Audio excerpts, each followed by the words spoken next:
Good evening, everybody, and a very warm welcome to you on behalf of the Chandigarh Literary Society to the Chandigarh Spring Litfest. We must be familiar faces to you because you saw us just a few months ago in November with our full-fledged literati, but here we are back in the season of spring, my favorite time of the year. Love is in the air, flowers are blooming, and it happens to be a very special weekend. Not only because it's the Spring Lit Fest, but also because today happens to be spring equinox. We have a day that's as long as the night, and I think the world is sending us a message, the universe is sending us a message, one of balance and one of love. Ladies and gentlemen, we hope that our short lit fest over the next 2 days brings you joy like the colors of spring are bringing Chandigarh, brings you love that the world needs today more than ever. Before we delve in, I would also like to tell you, very interestingly, that today happens to be World Storytelling Day, and we have a special treat in store for you. Tomorrow happens to be World Poetry Day, and our Lit Fest is centered around a lot of poetry for this weekend. So, ladies and gentlemen, I hope you enjoy the ride with us. Without taking any more of our precious time that we have very little of over the weekend, I would like to now hand over the screen to Dr. Sumita Mishra, the chairperson for the Literary Fest for Chandigarh Literary Society. Ma'am, over to you to welcome everybody. Thank you, Ritu. On my own behalf and on behalf of the Chandigarh Literary Society, as always, it's a pleasure to welcome all our viewers, to welcome all our authors and poets, as well as all the people who have been part of our journey. This is the 10th year of Chandigarh Literary Society's formation. So it has been a very eventful and a very a decade of growth and discovery and, yes, celebration. And what better way or time to celebrate life and growth than in spring? And we were talking and we said that all the lit fests are sort of clustered around the year end between November and sort of ending in January. And this is the best time of the year. So why aren't we celebrating love and literature and poetry and creativity and youthfulness and that whole gamut of being alive in springtime? So that really was the genesis of the idea of the Chandigarh Spring Lit Fest. As Ritu has just shared with you, today is World Storytelling Day, tomorrow is World Poetry Day. And so it was also a good opportunity to celebrate these days. We have a great lineup, a very specially curated lineup, I would say.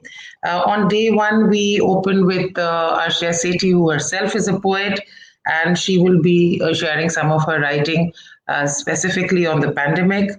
We then have Utkash Patel talking with Colonel Avnish Sharma, Surabhi Sarna, and Sutapa Basu. And we have a very special session with young poets who will be sharing their poems on the theme of love in the time of Corona. Well, I mean, that's a nod to Marquez with Love in the Time of Cholera. And tomorrow we start again, since tomorrow is World Poetry Day, with a Kavi Sammelan, and that is something very dear to my heart. And every year we try and have a Shaira or a Kavi Sammelan in the main literati, and we don't succeed every year because then there is such so many competing demands of time and authors and sort of curating the Lit Fest. So tomorrow we start with a very special Kavi Sammelan, which is called Rang Tarang Ek Sang. Madhav Kaushik ji, the well-known poet, and other poets like Chandrasekhar Verma, Santosh Dhiman, and Mr. Shandilya will be there. And then we go on to have Abir Kapoor and a bit of international flavor with Tim De Ridder and Seher Mansoor, along with followed by Vinita Bakshi.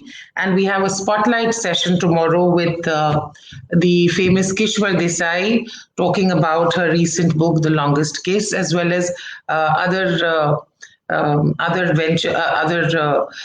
things that she's been part of or has been the driving force behind, like the Partition Museum in Amritsar. So it's a very interesting lineup. We hope you will be there with us on both days. We are trying not to block the whole weekend, so it's just evenings. Sit back with a cup of tea or whatever is your drink of choice from 5 to about 8:30, and be with us in this journey of creativity and love and light in springtime. So, thank you once again for being with us. A big thank you and shout out to Team CLS, who are always the best part of doing anything in CLS. They make everything fun and happen so quickly and magically. And I hope you all enjoy this first bouquet of our Chandigarh Spring Lit Fest. Thank you. Ritu, back to you to start the session. Thank you, ma'am. Ladies and gentlemen, without any further ado, we're going to dive right in. Our first session for the Chandigarh Spring Lit Fest is one where Dr. Arshia Sethi is in conversation with Nisha Luthra. Ma'am needs no introduction, but I hear that there's a very special one in store for all of you. So please sit back and enjoy what's coming for you. Nisha ma'am, over to you. Thank you, Ritu, and thank you, Sumita ma'am. A very warm good evening and namaskar to all our audience. Today at CLS, spring is in the air, and with the inspiring conversations with our illustrious guest, we that is on the cards for you. So my advice to you, like Sumita ma'am said, that get that cup of coffee or tea and indulge throughout the weekend with us. So while researching on our first guest today, I was inspired to write a piece of poetry on her, and ma'am, with your permission, I would like to read it out to our audience. Thank you. I look Okay. forward to hearing it. आंखों में चमक, मदहोशी भी, बातों में खनक और शोखी भी, वो बात करे तो वहां निकले, तुम देख लो उसको तो सपना सा लगे, ना अपने लिए ना अपनों के लिए, वो तो जिए सिर्फ और सिर्फ कला के लिए, एक नदी की भांति वो बहती जाती, कभी दरिया कभी समंदर में मिलती जाती, कभी दूरदर्शन और कभी क्री फाउंडेशन, जहां भी रहती करती सिर्फ कला का ही मंचन, वो सिर्फ एक औरत नहीं, वो एक हुंकार है, कला और सामाजिक न्याय को जोड़ने वाली एक मीठी मगर सचेत बुहार है, लिखती जो भी वो अपनी कलम से, झलक पड़ती किसी कलाकारा की घुंघरू की छनक से, वो ना एक आंधी ना आंदोलन और ना ही कोई माशिया, वो तो सीधी सुंदर सटीक एक पेंटिंग सी, हमारी अपनी Asia Asia Asia. I don't know how to react. I have been introduced several times in different ways. Even right now, people might just want to introduce me with some colorful words. But Nisha, this is exceptional. I have never been introduced so beautifully. So thank you so much. I'm almost embarrassed. I really am struggling to look up at you. You're just amazing. I think you've sort of said more than what I deserve. But No, I ma'am. guess In fact, when I met you, I think a year and a half back at Chandigarh Golf Club. At that time, also, I was talking to my husband that what a personality she is.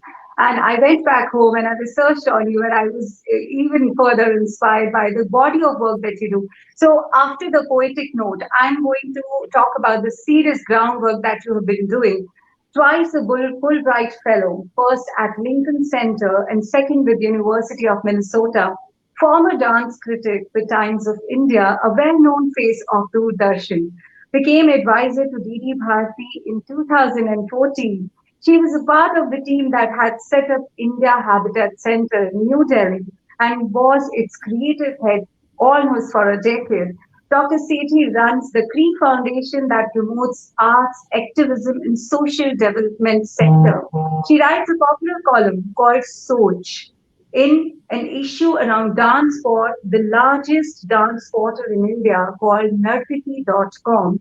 During the pandemic, she has worked extensively online, developing a body of knowledge around various aspects of art and law, and has written 7 poems on the COVID situation that have been danced by leading dancers of the country. Wow, ma'am. So, so many hats you wear, and that too with such uncommon elan. First of all, ma'am, I would like to know from you that how do you do it, and how did it all start? I mean, the journey, with art and activism dates back to very many years ago. So, ma'am, please share your journey with us.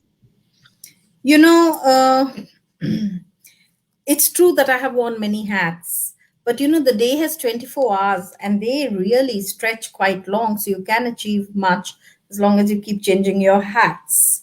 Um, Having studied in a convent school, and that also a convent order in from which Mother Teresa hailed, I passed out from Loreto Convent, Shillong. Although I am a Chandigarh girl, by the way, I must mention, and that I have Wow, studied in Carmel Convent here and Government College for Girls or Women. that's I don't know what it's decided to call itself. It used to keep changing its name quite frequently earlier.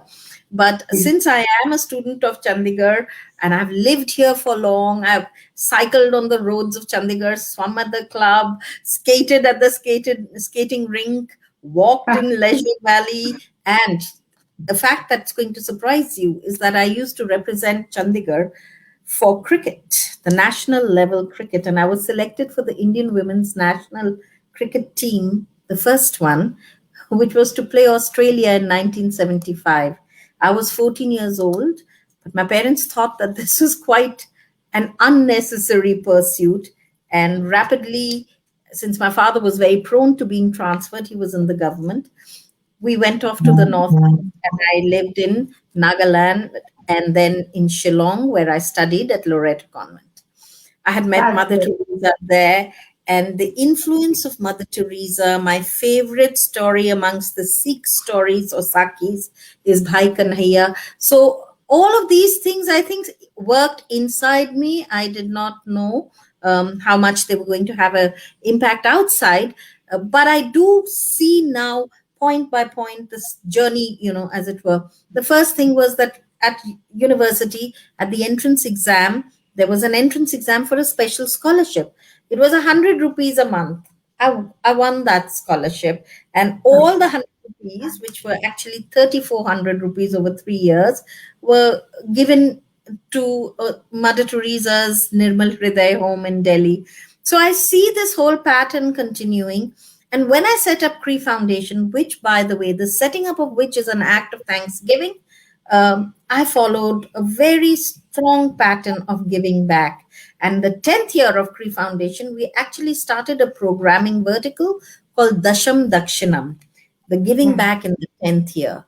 Because by then we had shown so much daring, so much bravery, bringing together issues of the arts that and issues of society.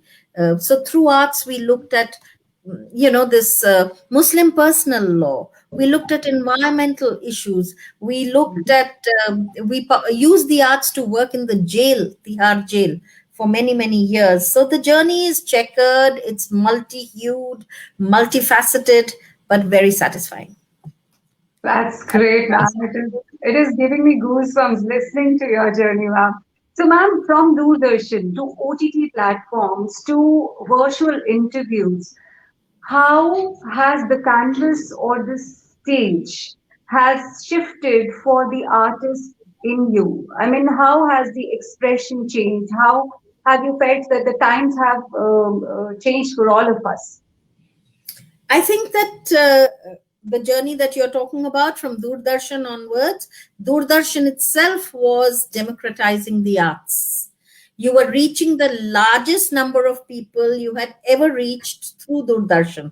And don't scoff on Doordarshan. To date, it has the single largest footprint. So the Great. maximum number of people are covered by Doordarshan. I don't know if you remember, but from black and white days, I was involved with Doordarshan's national program of dance. And very recently, I actually wrote an academic article about it. And the defining thing is this whole democratizing of dance. So, those who were lucky enough to see dance or the arts, music, consume it were more than ever before. The number of performers were more than ever before. More than ever before, performers were given the right to reach larger audiences than ever before. So I think the whole process of democratizing is contained in the journey of Doordarshan and the journey thereafter of, getting onto OTT platforms, to get onto social media. Today, an artist doesn't have to wait for a sponsor or a stage to share his or her work with a large audience. Social media is good enough. I don't know if you've been watching this Indian raga.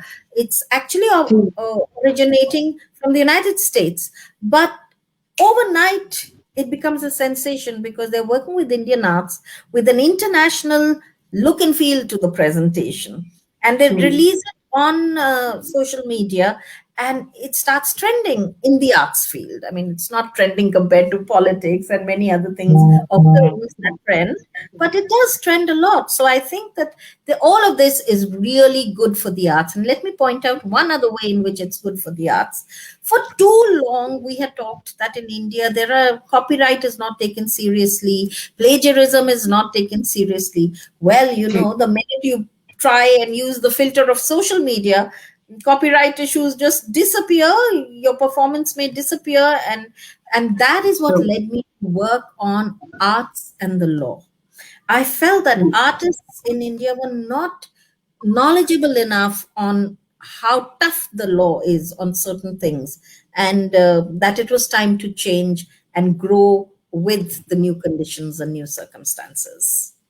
That's Ma'am. Ma'am, you've been a trendsetter, if I may say that, in your career. I mean, you've worked with Doordarshan, and then you were in the managing committee of the project team who had set up the India Habitat Center.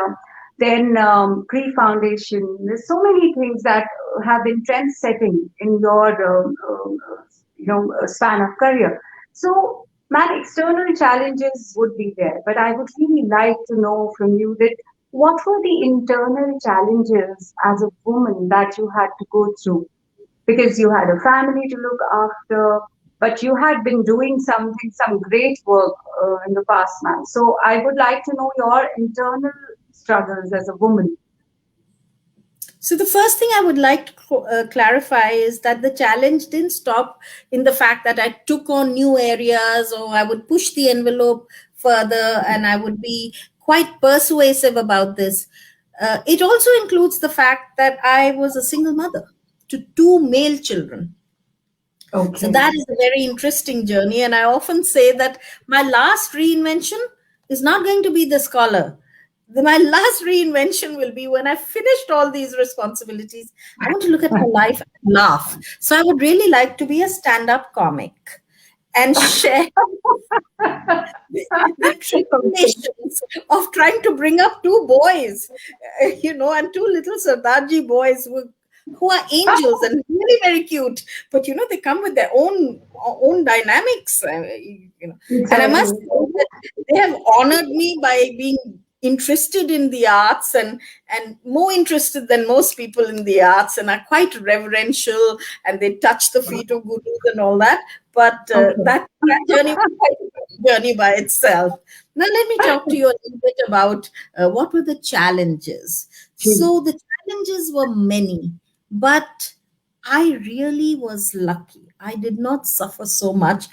The challenges didn't become impediments. And one of the reasons was that I had a very good image because of Doordarshan, and all people I hadn't seen had seen me. So as I always said, I knock on a door, and when they open and they realize it's me, they welcome me in, and I'm able to discuss my problem and get help from them. The second thing is that I would not um, accept defeat. Let me give you an example. Around 2000 around 2000 began the whole idea of getting Delhi a World Heritage nomination as a city. Okay, and I was asked by Intact Delhi to help write the project, the dossier, especially with reference to the intangible aspects of our culture, which is performance, language, cuisine, and all that. And we worked really hard. and everything was set. The stage was completely set. 2014, we were 1 week away from our inscription as a World Heritage City, and all of a sudden, the dossier was pulled out. We were so disappointed. I remember I actually burst into tears when I heard that everything set and we are not going to. That is because the new government that had come into 2015 had different plans, the plans that are being played out now about the Central Vista new buildings and things like that. So of course it was heartbreaking to have this happen, but the very next day we were back to set of schools, explaining to them what heritage means, what built heritage is, what is the difference between tangible and intangible heritage. Because eternally there is this binary conflict between development and heritage, between modernity and that which is traditional. Now, if we wipe out our heritage, we lose our identity. We tend to forget who we are, and then become a museum piece. The unique aspect about Indian culture is that it is a living culture. We are not museum pieces of the world as yet. Let us keep it like that. True. Very true, ma'am. Ma'am, nobody could have imagined that the world would come to a standstill and pandemic like Corona would happen. So I would like to know from you that how did you spend your time in the pandemic, and what were the struggles for the artists like you who is so multifaceted, always busy in creating and exploring? How was it for you to stay at home all the time, and how did you spend the time? In a way, I had a dress rehearsal. It sounds strange. I know I had a dress rehearsal. In 2017, I spent a whole year, 2017, 2018, in Minneapolis, which is really the coldest city I have ever lived in. And the winter is long and really cold. So I had learned to stay inside and use solitary time well. I did a lot of writing, a lot of reading, because I was attached to the university, I would have library inputs coming in all the time at my convenience. So I did manage to do a lot of writing and learn to live silently. So when Corona came, I felt I was in Minneapolis. I would just keep looking out of the window. Baraf to hai nahi.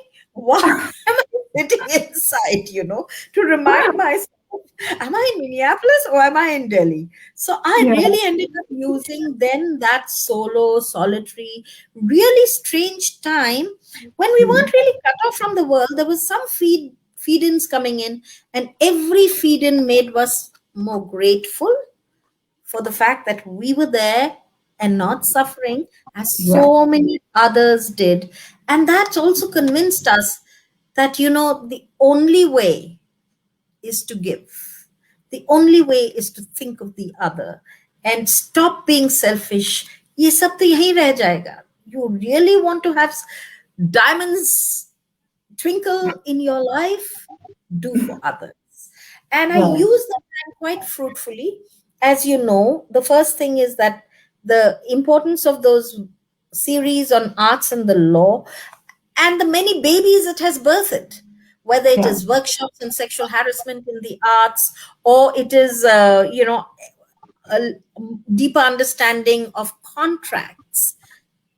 COVID time taught us that contracts, which we sort of just don't pay attention to, need to be read, including the fine print. Because the first set of people to renege on contracts were your supporters, whether it was private sector people or government. The government said it's an act of God and got out of it. Well, we have a technical term called the act of God. Is this really an act of God? Can the government really get out of it? Is it a force majeure? So artists started using terminology like that. That has been my satisfaction, that people are concentrating on it. When I had been working for years and years on dance films, well, here was the time when the only way we could watch dance, good dance, by dance films, because while good dance was also being done in home concerts, but we were watching that with babies strolling into the frame, pet dogs, Yeah. Sofas coming in, somebody's mixy noise, or the CT of the pressure cooker. It was a very domesticated way of watching dance. So the dance films became really, and so a lot of young artists who were technically more savvy started creating dance films on their cameras. They would edit on their laptops, and that has been a subtext of the corona times, that Hmm. art has come, good quality art, and maybe a new art form called screen dance has been developed, Ji. which is Ji. neither a dance concert nor a dance film, but it's thought provoking. And some of the themes that they picked up, these new films on dance, I mean, one really comes to mind immediately. It was on surveillance, and the Okay. discourse in our times is also about surveillance. While all these apps and all that help our lives, they also, Hmm. in a way, triangulate our existence. Ji. And I don't know if you really want all that knowledge and information to be out in a public domain for possible misuse. So these were Yeah. some of the issues. And personally, writing those COVID poems was very satisfactory, Ji. particularly since I wrote the poem alone and then gave it to a dancer who often worked alone to produce it. But I refer to these poems now as poems of double authorship, because Ji. my work is only half. What has animated that poem? And really, maybe the poem is just very mediocre, but the brilliance of the dancers, True. चार चांद लगा दिए उन्होंने. True, ma'am. That So, I wish I could talking. make you watch some of those, but Ji. some other time. Ji. Ji. Ma'am, talking about those seven poems, I would really like to know that those seven poems were, I think one was in Hindi and all the others, they were in English. Would you like to No. tell us more about the poems, ma'am? Yes, I will. I will. So the first poem actually, and okay, so I need to tell you that I was not formally a poet. I was a writer. I was a person. I play with Ji. words. I write in all kinds of genres, popular, scholarly. I love words. You just give me half a minute of encouragement, and I start off and start talking and all that.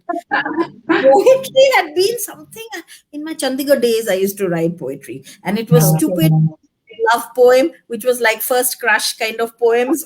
Idiots. When I look at them now, I say, "Oh my God!" I found my diary the other day also, in which all these poems were written. It was so embarrassing. Anyway, some poems are philosophical. Like I'll tell you one of them. I remember from that time. Afshan का चिलमन धुंधलाता है मेरा नजारा, क्या Hmm. मलमल का पर्दा काफी न था कि कुदरत को भी बीच बुला लिया. So this is 16-year-old Wow. old me trying to be Wow. philosophical. So And beautiful. So beautiful. the seed is nice, but I mean, I'm sure other people would It's write it so far better. beautiful. The scene is so beautiful. Thank you. So then suddenly I find myself responding to the pandemic and the cruelty of the pandemic. Ji. Actually, this is so. They say that while they describe Shringar as Ras Raj, the Ji. Adi Ras means the first of the rasas is Karunya. So in a Ji. way, the cruelty of the whole scenario evoked Karunya Ras, and Ji. the outpouring happened from that. So the first poem was in English, the second poem was in English, and they were little shock poems, because I was just shocked that when the Prime Minister put on the lockdown, people were behaving so irresponsibly. Had they not understood what was happening? So I wrote a very interesting poem where the main point is, this is a lockdown, not a lockup. One is about responsibility, the Ji. other about crime. Some that basically was the line. Ki bhaiya, this is a Ji. lockdown. You haven't been locked up. I mean, please Yeah. participate in it. And Ji. the other one that I wrote immediately, these were written almost together. So it's hard for me really to tell you what I wrote first. But my suspicion is that I wrote the second one first, which was about doctors, because Yeah. India was the only country in the world where we were killing our doctors and stoning them, and they were just helping us to coming and taking samples and all that. That Yeah. actually shocked me. I thought, what kind of Vishwa Gurus are we? Look at the way we are behaving. So I wrote these two poems. I sent the Doctor's Wala poem to my fellow trustee of Cree Foundation, the eminent Bharatnatyam dancer, Sangeet Natak Academy awardee, Rama Vaidyanathan, and I asked her to do it. Rama had a bit of a neck pain at that time, so I think she just missed being the first. And I sent the other one impulsively to a very senior dancer based in Pune. Okay. Corona, because of the internet pathways, allowed us to deal with people from all over the world. And Yeah. she did this is a what is it, lockdown, not a lockup program. And she was very senior. She got some 8 dancers of hers, 8 students of hers to dance. And an amazing video emerged 4 days later. And it was just on the eve of World Dance Day, which is 29th of April. And this beautiful video, using frames together jointly in patterns and all that of the dancers dancing, each one individually. So Okay. there was individual poem, there was an individual, some individual was doing the choreography, and then all these individual dancers were dancing individually, and then one individual put them all together through editing. And Wow. that's the trick of dance films.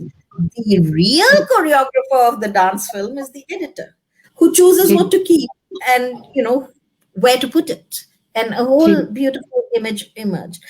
So these two were in English, and then came the third one, which was on the 50th day of the lockdown, and I refer to it as Wo 50 Din. And this one just wrote itself in Hindi. I wasn't even conscious, and after that, Hindi or English or English. And that's it. So it's a mix of English and Hindi. And I think, if I'm not much mistaken, there are 4 in English and 3 in Hindi. Okay, okay. Yeah. So, ma'am, I would really request you, because you've been talking about the poems, and I really want to listen to one of those, which is in Hindi. One of those is a beautiful poem that we were discussing also that day. I think that was Umeed Udasi Ki Virodhabasi Safar. If you could just read that out for us. I would love to read it out, and let me tell you a little bit about this background Please. first. By the time this poem was written, this was written immediately after the Wo 50 Din. 50 days, everybody had marinated in their loneliness and aloneness, and all we were living out our lives on internet through this social media business. And suddenly I started getting bored. The tipping point for my poems had happened. Dancers started ringing me up, asking me, please write for me, and all that. And I was also looking completely amazed at how the artist is responding in such a positive manner to this terrible situation, when their life was probably more screwed up than anybody else's life, because livelihoods were so badly hit, so badly hit. Hats off to them to be able to produce and give so generously. So I have learned dance. My style is Kathak. I may love all dances. I may be knowing about them because of my dance life, but my training is in Kathak. When you have trained, it is an internalized thing. I realized it when I wrote this, because people told me this has been written for Kathak dance. And I looked at it again and I said, of course it has been written from Kathak dance. Kathak dancer se filter hoke bahar aa rahi hai, to Kathak dance ki hi isme chhabi hogi. So that was the one thing. The second thing was that I am known to be an English writer and an English speaker. So this Hindi writing only surprised everybody. This particular poem shocked the living daylights out of everyone. First of all, I'm really serious. I have some friends of mine who speak beautiful Hindi, and our conversations happen smoothly with them speaking Hindi and me speaking English, and everybody understands what the other is saying. And deep, deep, goodhi baatein hoti hain, Okay. And the first thing she said, I remember my Prerna Shrimali, Viroda Bhasi. I didn't know you know the word also. Said, what is this difficult word and all that? I have no idea. It must have been somewhere inside Somewhere. that it popped out at the right time, because I wasn't even conscious. Like I said, much of this poetry has been written in a largely unconscious or blown stage, in a zone, So we'll read this. So many of the poems have two, three things in common. One, there is always a mukhra to go back to. I'm using the Kathak music word ji mukhra. You ji go back to it. Ji And there are always tihais or tirmanams in the end, because even some of the poems that have been done in Bharatnatyam type of style using tirmanams, that triple ending, kind of a thing. Ji So मैं पढ़ देती हूँ. I hope you like it. जी उम्मीद उदासी का विरोधाभासी सफर, घूमती मंडराती है जिंदगी की डगर. उम्मीद उदासी का विरोधाभासी सफर, मोड़ चौराहे चाराली पर खड़े सोचते हैं सब, दुविधा है कौन से पथ पर चले हम सब. कब कांटा आए न जाने कोई, परंतु हर पड़ाव में अवसर की ज्योत सोई, अवसर की ज्योत सोई, अवसर की ज्योत सोई. This is the तीरमानम or the तिहाई. Then back to the मुखड़ा. घूमती मंडराती है जिंदगी की डगर, उम्मीद उदासी का विरोधाभासी सफर. स्वर माला के सात सुरों में ना कोई लड़ाई, सुर ताल नृत्य मानो हो बहन भाई. नाट्य बांधे राखी तो भाव रस पकड़े कलाई. देश में ऐसी सद्भावना की करें हम दुहाई, करें हम दुहाई, करें हम दुहाई. घूमती मंडराती है जिंदगी की डगर, उम्मीद उदासी का विरोधाभासी सफर. कलाकार बिरादरी सौभाग्य पात्र, स्वीकारे बधाई. काल्पनिक लोकों से परे स्वर्ण मंच की कामना ललचाए. लेकिन इन पिछले महीनों में ने सॉरी लेकिन इन पिछले महीनों ने वास्तविक नींव की याद दिलाई. तन मन धन और कला लक्ष्य है केवल मानव भलाई, मानव भलाई, मानव भलाई. घूमती मंडराती है जिंदगी की डगर, उम्मीद उदासी का विरोधाभासी सफर. सृजनात्मक कौशल्य बनाए पुल, जलाए दीप पथ पर फैलाए गुल. प्रेम रस से भर दे हर दरार, आंसू पोछे लाए करार, लाए करार, लाए करार. घूमती मंडराती है जिंदगी की डगर, उम्मीद उदासी का विरोधाभासी सफर. एकजुट हो जीतेंगे अदृश्य अप्रत्याशित वार. एक साथ करें विरोध हर चोट का हर प्रहार. एकमात्र कवच इस संक्रमण का है भाईचार. भूल जाओ उदासी इस उम्मीद से हो हम उदार, हो हम उदार, हो हम उदार. घूमती मंडराती है जिंदगी की डगर, उम्मीद उदासी का विरोधाभासी सफर. So, yes, it is true. It is through the filter of Kathak, the way it has been structured, it lends itself easily to Kathak. But I tried a trick. I felt that this was a very important message for people to realize that truly amongst the most generous and giving souls at this time of COVID were the artists. Whether they sang beautiful bhavatmak thumris and they kept us engaged, they kept us linked to the beautiful parts of life, and they stoked our soul. Uh, जी एक है पेट की भूख, एक है soul की भूख. Soul की भूख ये आर्टिस्ट कवर कर रहे थे, चाहे उनको अपने पेट में इतनी भूख हो रही थी उस वक्त, but they were being able to do this. And I felt that this should be a message spread far and wide. So I actually offered this poem to dancers of different styles. So the first dancer who had rung me up and asked me particularly for this poetry was a Kathak dancer. She set it beautifully and it played out very well. The challenge came with the Odissi dancer because her musicians told her, "ये तो कथक के लिए, ये ओडिसी के लिए नहीं." but they really made a beautiful piece. And the way she has recorded it, they set it to beautiful music. She used mirrors, so you don't know where the real is, where the mirror dancer is, kind of a thing. And each frame was done so beautifully. Uske baal dikh rahe hai, uska back dikh raha hai, to uski front bhi shadow mein dikh rahi hai, reflection mein dikh rahi hai. It was just so beautiful. And she has already incorporated this piece in her present repertoire. What an honor it is for me. जहाँ great poets होते हैं, वहाँ she felt that this was truly a celebration of the role of the artist, so she incorporated it. I really feel that maybe I didn't deserve all this, but I'm just so grateful. I mean, I can't tell you how grateful I am, and how this whole year has.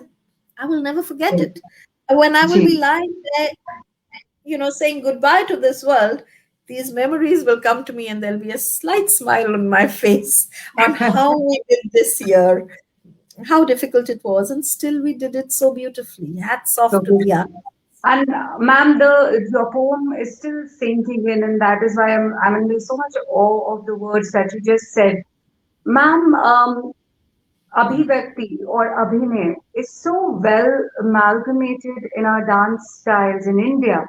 So, because you have been dance critic for so long, is it the case with the Western dance styles also that the expression Abhivyakti and Abhinay is also an important part of their dancing style? So Abhinay actually literally means to lead forward. Our leading sense is the eye. So nayan se nay aya hai. Okay. Abhi means intensely. So intensely, if you want to be led into an experience, if you want to absorb that experience, you have to let go ego. You have to even as an audience, I'm saying, you have to let go distractions. Oh, did I lock the door? Did I leave? Did I remember to turn off the gas? I wonder where the children are. You can't have all this. Allow yourself, treat yourself to that splendorous acceptance of Abhinay and experience. Now, in Indian arts, Abhinay is not just of the face or of the upangs, like the eyes or the hands, hand gestures, but Abhinay could be sarvang, the way you stand. If you have had bad news, you will stand thoda juka, not like a Raja who's about to go off on war or something like that. So that is known as Sarvang Abhinay. So what I see a lot happening in the Western world is some variation of an abstracted Sarvang Abhinay. There is less focus on the eyes, on the link with the poetry or the thought. In the Western case, it is mostly abstracted. In Indian case, it's more persuasive, it's more immediate. And I love both of them because what carries the day is the capacity of the artist to convey what they were wanting to convey. To tell a story through their art. To tell the story. And today is World Story Day, where every artist should be in business today. And tomorrow is World Poetry Day. And I think every artist again needs to be in business tomorrow because poetry is the foundational art. Poetry se gana aata hai, gaane se nritya aata hai. That is part of theater. So it's all interlinked. That lovely story about King Vajra who wanted to learn how to dance. And he was told, well, if you want to learn how to dance, you better learn how to paint. And, it's only in stillness. And okay, how do I learn how to paint? Well, you have to learn something else because in movement. So everything in India is interlinked. I'm sorry, I really ruined this story, but it's a very nice story and about how everything all the arts are interlinked. And I also feel that artist who has been trained in more than one art does a better job. जिसने खोल बजाया हो या पखावज बजाया हो वो गाना ज्यादा खूबसूरती से गाते हैं उनको ताल internalized ji, Same ji. thing, even for dancing, if you have learned how to sing, you will create beautiful dance around that because you'll know how to use the sur and the tal and the chand. Very true, ma'am. Ma'am, last but not the least, we have to we have to take care of the time, but I have so much to talk to you. I think I'm going to give you a call or meet you personally in Delhi because you are this fountain of knowledge and information for me. So, ma'am, Cree Foundation, what is the vision and mission and the future projections for the foundation? Cree Foundation, as I said, was created as an act of thanksgiving. I had Ji, at a difficult turn in my life when I had given up on a particular trajectory, it opened up for me all of a sudden, unexpectedly, 2 day, I don't know. So I say anonymously as well. And that was that I got a Fulbright when I least expected it to, although I had hoped for a Fulbright from the age of 16 when I was writing that poetry that I read to you earlier.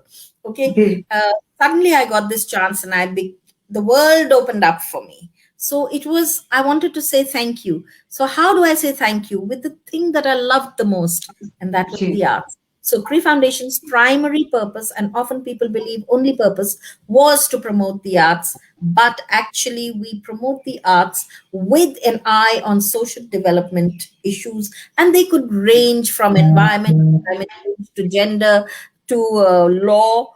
One of our most well known, and I would like to believe boldest initiative was that we used Kathak dance to create a piece that questioned the rights of Indian Muslim women under Muslim personal law. We looked at three issues: triple talaq, iddat, and khulla. We actually performed it in Chandigarh. Rani Khanam was our dancer, and at Tagore Theatre we performed this piece. Yeah, of course, everything. So it was activism. It was activism while everybody else was doing morchas and jhandas and going on to normally we have. ji. We chose to use the language we were most articulate in, which was dance, and ji, we said it. Dance has an advantage. It speaks softly with the gentleness of a lover's smile. I have in beautiful, front of beautiful. these words, it's there in Sanskrit, Smitakantam. With the gentleness of a lover's smile, we can manage to say much more through the arts than we could otherwise. And people ji, tolerate it only because for a while they don't realize what has happened. And ji, then it sinks in that this was a new idea that has been put forth, and they contemplate on it, which is also the purpose of all art, contemplation ji, ji, for ji, transformation. Ji. So A it lot just of worked like that. contemplation, ma'am. Lot of contemplation for me. You don't know that how many days have you inspired me today? You have given me a food for thought, and I know so is the case with our viewers, our audience today. Thank you so much for accepting our invitation, coming and talking to us and inspiring and motivating us in so many ways, ma'am. Thank you so much. I will be in Thank touch. you, Thank you. Nisha. Thank you very much, CLS. All the very best for the rest of this festival and for your subsequent live offline presentations. I hope to catch up with the rest of the festival. Thank you, ma'am. Thank you so much. Thank you so much, Asha ma'am, Nisha ma'am, for that absolutely beautiful session. Ma'am, listening to you, my the only thought in my head was, is there anything you can't do? And you brought back one of my favorite lines from a recent Bollywood song, which said, and I think it will be very true for you. Um, कब्र पर मेरे sir उठा के खड़ी हो जिंदगी ऐसे मरना है मुझे. Thank you, ma'am, for the inspiration that you are. After that wonderful conversation, we're now moving to a generation of poets that um, have redefined poetry and what it means to us. Poetry has been used as a vehicle of expression of love, uh, of sadness, of bliss and joy. And the next half an hour is going to bring you poem recitals, poetry recitals from young poets. We're calling it Love in the Time of Corona. Dyutima, over to you to take this forward. Good evening, everyone. I'm Dyutima, and starting with today's poetry recital, the first poet that I have with me today is Sufia Khatun. So, welcome, ma'am. Sufia Khatun is she's the receiver of the Kavi Sammelan Award 2018, and she's a multilingual performance poet, artist, literary translator, and facilitator. She's the co-founder of Rhythm Divine Poets Community Kolkata and the editor of EKL Review. She has presented her poems in the Festival of Letters, Yuva Sahiti, Delhi, and Avishkar Young Writers Festival by Sahitya Academy, and many others. She has authored Death in the Holy Month, which was also shortlisted for Yuva Puraskar Sahitya Academy 2020 Award, and her second book of poetry is forthcoming from the Red River Publications. She has worked on a poetry installation called 300 Piece Poetry Prayer Flag installation, which has been widely appreciated. She aims to collect more poems over the years from all over the world and built the installation throughout her life. She has curated as the co-founding member of Rhythm Divine Poets Kolkata chapter, and there are hundreds and thousands of poets of change who are working towards this generous cause. Then there is Women's Scream International Poetry and Art Festival, also being headed by her, and many others. She has an MA in English Literature, a PG in Journalism and Mass Communication, and a diploma in Visual Arts and Design. She's a PR and event curator by profession. So, welcome, ma'am, and we cannot wait you to enthrall our audience with your brilliant verses. Also, additionally, we would like to know about your book. So, please start by telling us about your book, and then we would love to hear your verses. So the introduction is always, a bit uncomfortable all the time because you have to hear it back. So yeah, so I'm there for the cause, of course. Been doing related to art, poetry constantly, and frankly, it's a constant effort to be into the field of expression of any form. And for me, poetry comes from a constant place of discomfort. I'm constantly thinking that I can't pause. Most of us can't. Though we say, you write it back and, all your emotions, you're able to cope up, but nobody teaches us how to do it. Some of us can write about it, but being a sensitive poet, I've realized, it literally is overwhelming experience. All kinds of emotions. It's like a typhoon inside us. So it has to come and it has to go, and there's no time. You are in another sort of universe in your mind constantly. You can observe everything, and it's too much to take in at times. And then you have your doubts, you question, you have tons of things. And the first book happened, Death in the Holy Month. Through that phase, I've been writing for a very long time, 10-15 years almost, right from my school age. But then I think intensely for the past 5 years, as a practice, I used to constantly write. And Death in the Holy Month happened when I was diagnosed. I experienced a lot of intense physical pain. So I was diagnosed with, multiple stress-related disorders. The pain physically was unbearable. So I hardly used to go out. I was always stuck at home, and throughout my body, it used to constantly pain, and burn. So there's the doctors still can't understand what's happening. It's difficult to live with. I was immobile for some time. I couldn't physically move. Then my grandmother also had passed away very long time back. I think everything, at the back of mind, it escalates, and you teach yourself how to, cope up with any kind of emotion, be it death, be it, longing, be it vulnerability, be it, all kinds of mental issues that each of us, go through, be it loneliness. So most of us don't talk about it, but as writer, as a poet, I've always felt I have to be really honest in what I write, so that because it can comfort someone else, because we always are living in other people's shoes. Right. along with ours as well. So the first book is about that only, the entire journey of pain and overcoming death and grief and everything else that I see in this world of mine. So Right. since it's love in the time of pandemic, so without any further, so this is the book, Death in the Holy Month. It's published by Havakal Publishers. I'm going to read two poems from here and two poems while I wrote it during the pandemic. It's mostly about yearning for love, because when you talk about love, it's the poetry. The language of love is always poetry. It was always poetry. Intensely, intensity, the passion, the separation. Everybody has gone through it. But for me, I've gone through longing more, craving more. So I've not fallen in love, which I always tell, because I am not sure how to go about it. But if I do, I think I'm going to, be exceptional in it. So the Definitely. poems come from that. So mostly about cravings. Uh, So, yeah. I'll go it. Our souls at night.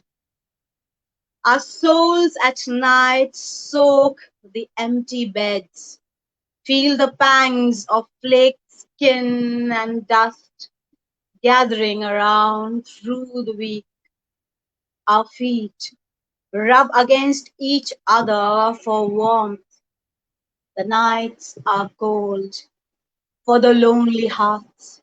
The nights are cold for the lonely hearts. Through the blue door, time walks in and out, releasing the demons to haunt you, ticking, scratching, bleeding your wounds. You keep pulling your palms together, pulling them till it feels the emptiness painful. You sleepwalk, you remain awake, looking out of the blue door, craving, desiring, wishing it opened to another place, a place of love. Blue winter in sleepless in my palms. Blue winter is sleepless in my palms. It has never felt warmth in this cold weather. It has never felt the breath of rubbing mouths against each other. It has never felt the emptiness of this lonely night. I never hold anything. Things have lost their warmth, their innocence, their soil soaked in sunlight. Things are always lusting for the skin and the shape of a body. Things are hollow bones, beating inside sightless eyes. Things are always craving. Some say, some say, lines of my palms stretch over the world and go beyond vision, beyond dreams, beyond boundaries, beyond bodies. My palms are for those who pray for love and a safe place for the heart. My palms are for those who pray for love and a safe place for the heart. The third poem is called Orange Skin. It's from my book.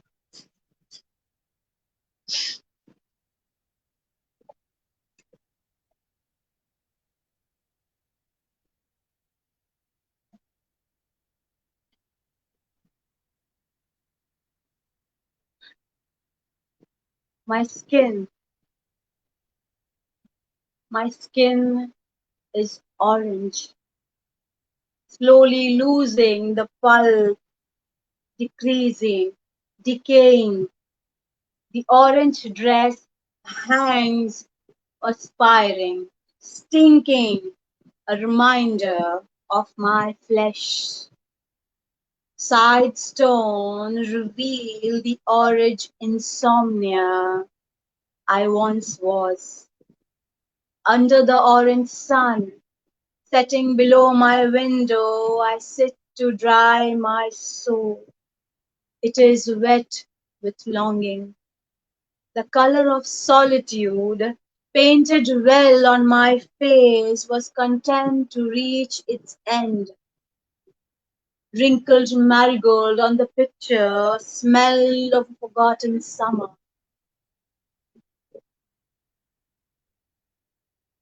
When the fire of passion was alive, and the color of love was orange, and the color of love was orange.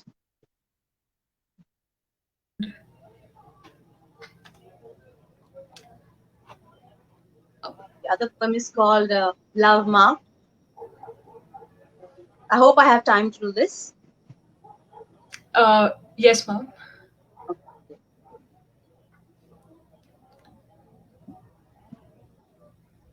Love Ma. 1. Bubbles at the end of my sad ring, brewing storm of self-respect. Some words have watermarks, some have spine. I wander in the bubbles, leaving your lips. Cheers to the days that we live without each other. For now, enjoy our walks together, love. 2. I'll wrap your lip mark in a tissue paper. I hold it longer to let it mark my destiny. Somewhere, somewhere you leave your kiss on a child, innocent and pure. In a dream, I kiss a blue bird lost in the clouds. In another dream, you plant a beating heart. 3. Last sip of love slipped my lip and fell in my tears, swimming to the other side. I gathered the broken chalice, spilling my belief. First, it rained in January, songs of separation. Today, the land is just dry. Hold it when it's fresh, just out of naked feelings. Hold it all together. Simmer it on slow passion until love is a ripe mango. Thank you. Thank you so much for reciting such brilliant verses, ma'am. And the longing of love was very much visible through your poetry. And with that, we move on to our next poet. Up next, we have Isha Yadav. She's a PhD scholar at Ambika University, Delhi. She's a writer and a visual artist and has previously taught in Delhi University. Several of her poetry and prose are published online as well. So, starting with Isha ma'am now. Hi, am I audible? Yes, perfectly audible. Okay, thank you so much, Dyutima. Thank you so much, Ritu, for inviting me to be a part of this beautiful, beautiful community, Chandigarh Literary Society. I'm very excited that New Age poetry. I was listening to Sophia's beautiful poetry and before her Dr. Arshia talk, and oh my God, I like almost lost myself there.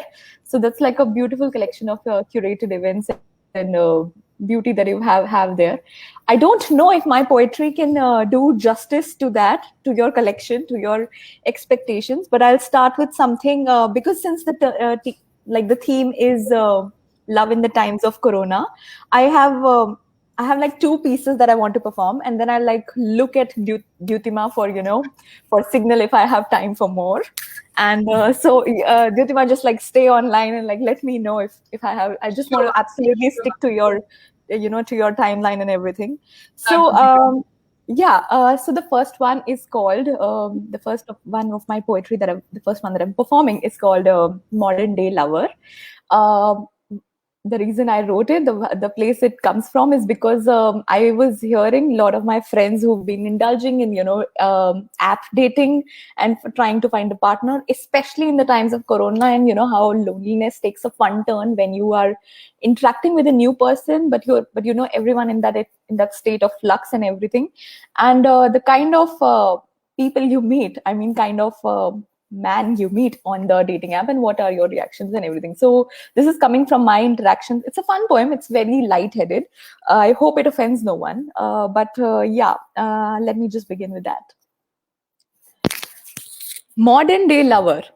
Modern day lover doesn't write love off on a letter that lasts an eternity, doesn't have a Bible or a Mecca or any cultural affiliations or a root. He's a winged creature, a vagrant, a gypsy. He didn't lose a girl because a caste didn't approve. He didn't lose a girl because dying mothers promise. He loses her because he fears feminism. Modern day lover doesn't ask you to forget him under the moony light. He deletes you from the friend list. He unfollows you from Instagram, from Twitter. He blocks you and then stalks you from other means. Modern day lover circles his day around unlocked to message not for you but for himself. He writes BRB and never returns. He tells you in the beginning he doesn't want a relationship, a tag, liability, or a baggage. He makes you mark I agree to the terms and conditions so you know you're playing with fire. Modern day lover has his eyes fixed on his phone all day, his telltale eyes wandering, but nobody knows what he's up to.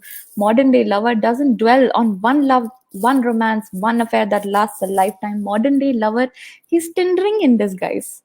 Modern day lover doesn't fancy whims of Devdas or Ranja, he goes gaming with them bros.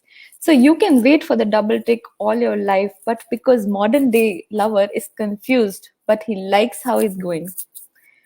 So, should you spot a modernly lover, and I know you will, tell them, whisper it in their ears because otherwise they'll pretend not hearing you. Tell them they aren't worth it. Thank you. That's the first one. And I'm going to read the second one, which is like much smaller than this one. So don't worry about it. Okay, I think Dyutima says like we have only one time for one, so I think I'm done here. Right. Sorry, I just received the message. No, I'm so sorry that we are running out of time. Yeah, And no problem. talking about modern day lovers, as Faiz Ahmed Faiz says that दिल ना उम्मीद तो नहीं नाकाम ही तो है लंबी है Yeah, गम की शाम मगर शाम ही तो है. Shami, So modern day lovers need to understand that this is how the sham is going to be. But going forward with the sham, the next poet that we have today is Amy Singh. She's a spoken word poet and a TEDx speaker also. And up next we have her. So welcome, Amy, ma'am, and we would love to hear your poetry. Thank you. So I wrote several poems during the pandemic on the theme of love because I was living by myself. So instead of one poem, I'm going to read two short ones, if that's okay. Yes. All right. Two pigeons live in my Roshandan, homebodies and co-tenants in the quarantine. They are lovers or it's just spring, but they have often woken me up with their loud lovemaking. At first, kisses look like bickering. Aggressive pecks soon subside into affection. To patient eyes, arousal reveals itself. Instead of moaning, they flutter their wings loudly, sometimes abruptly, as if caught mid step in their romantic waltz. To the sound of my broken Turkish, they dance like no one is watching. But I do watch them. I do watch them, and I fear death has been to my house frequently. I recognize its scent so much so I can now smell it from miles apart. It leaves my house emptier and my heart always heavier. But lately, life too has started speaking to me. First, it was sign language. An omen here, an ishara there, some broken words and misinterpretations. This morning, life left a love poem in my balcony wrapped in twigs. How do I respond to a mercy like this? Hoş geldiniz hayatım. Welcome life. Let's be fluent in living here and now. So, yes, that was just reflecting on how pigeons live and losing my grandfather during the pandemic. And the other poem that I have is, again, a quick one. Sadness is a wall between you and me. My ode stands between me and the mango tree. Every time I write to you, I reduce love to its description. Each poem that I read out loud is stolen from my silence. All windows are a separation, each adjective a cage. Today, I want to erase every word I ever wrote. And yet, I'm writing this poem. Do you see it now? More words about my dislike of words. Do you see now what I'm saying? Words stand between you and me. In defense of talking to you, I really like it. So much so that I cannot stand the subtle atrocities of expression, of language, of labels. Love is a form of silence. Poets, a goddamn noise. Thank you. So that's all from my side about love in the times of this pandemic.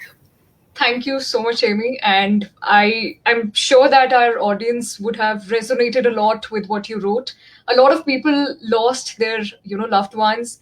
But then one thing that was consistent was this hope in every person's heart that this too shall pass and the sun will rise soon and things will get better again. So, with that spirit in mind, the next poet that we have is Akshay. So, Akshay is a poet. He's a spoken word artist, a student turned lecturer of English literature from Kerala. He's an active member of Pens and Polaroids also. So, the piece that he's going to perform today is titled Not a Love Poem. And appropriately so, because it's, well, not a love poem, but a poem about love. And that makes all the difference. So, over to you, Akshay. Hi, thank you, Duduma and CLS for having me. It's both a pleasure and an honor to be with you guys. So yeah, the poem, it's called Not a Love Poem. And it's less so about love and more so about people, the people that you fall in love with. And it's about all of us. So it's just one long poem and it's more in the vein of spoken word. So stick with me and I'm sure it'll pay off. All right, this is not a love poem. I've made it a habit when meeting people new to write down everything that I get to know about them. When I met Love many years ago, she came with her own single line classmate's notebook. Love handed me the book and told me, "Here, I'll give you as many as you need, so write about me. But don't be like every other poet. Don't lie to yourself and don't write me as you want me to be. Don't write me with the knowledge of past experience or future expectations. Be honest, please." So these are the truths Love told me and every poet ever has lied about. Love. Love is in her 20s, but she acts like she's 12 and talks like she's 70. Love is not blind. Love sees everything and still doesn't care about your feelings. Love is a tough person to please. Love pretends to not like it when you say thank you or please, but secretly wishes you would. Love is the silent type, the I don't think you like me type, the I wish people would take me for who I am type. Love hates to type because it makes her fingers sweat. Love hates long text messages and smileys, and Love thinks long phone calls are a bit overrated. Love hates Androids and iPhones alike, And love hates pets because the fur gets everywhere. And love has OCD. In fact, the only one messy thing she can get done is wearing her hair in a bun. And love is bipolar. Love listens to Eminem, Kishore Kumar, Hosier, and Shahbaz Aman, one after the other exactly in that order, but love doesn't sing along or nod her head to any of them because she's too scared she'll nod off and never wake back up again. Love reads Khalid Hosseini but doesn't cry. Love thinks Harry Potter is for children but still has a crush on Draco Malfoy.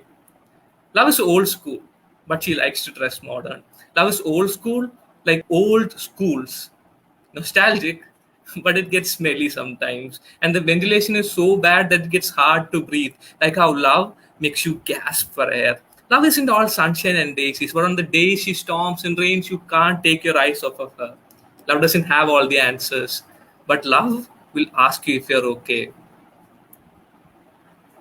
Love hopes you'll understand, but love is like the government.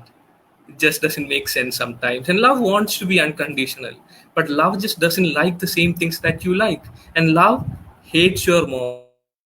Love can't talk to her own mother in a week. Love can't sleep because love has anxious.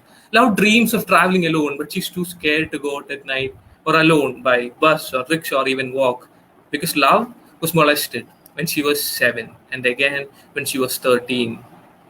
Love cries in a room every other night. Love has tried to kill herself thrice. Love has 6 pillows and a comforter, but love doesn't have anybody to talk to. Love is lonely, like her lips since the last time they've been kissed, and her smile sad since forever. Love is trapped in a room of walls plugged in their profiles playing charades with herself. Love cheats in relationships. Love is scared of promises and commitment. Love spends a night with strangers. Love hates Valentine's Day. And love has casual sex. Love forgets their names when morning comes. And love doesn't stay for a final kiss. Love is an alcoholic, a fan of old monk and Dunhill cigarettes. But love hates herself every time she gets high.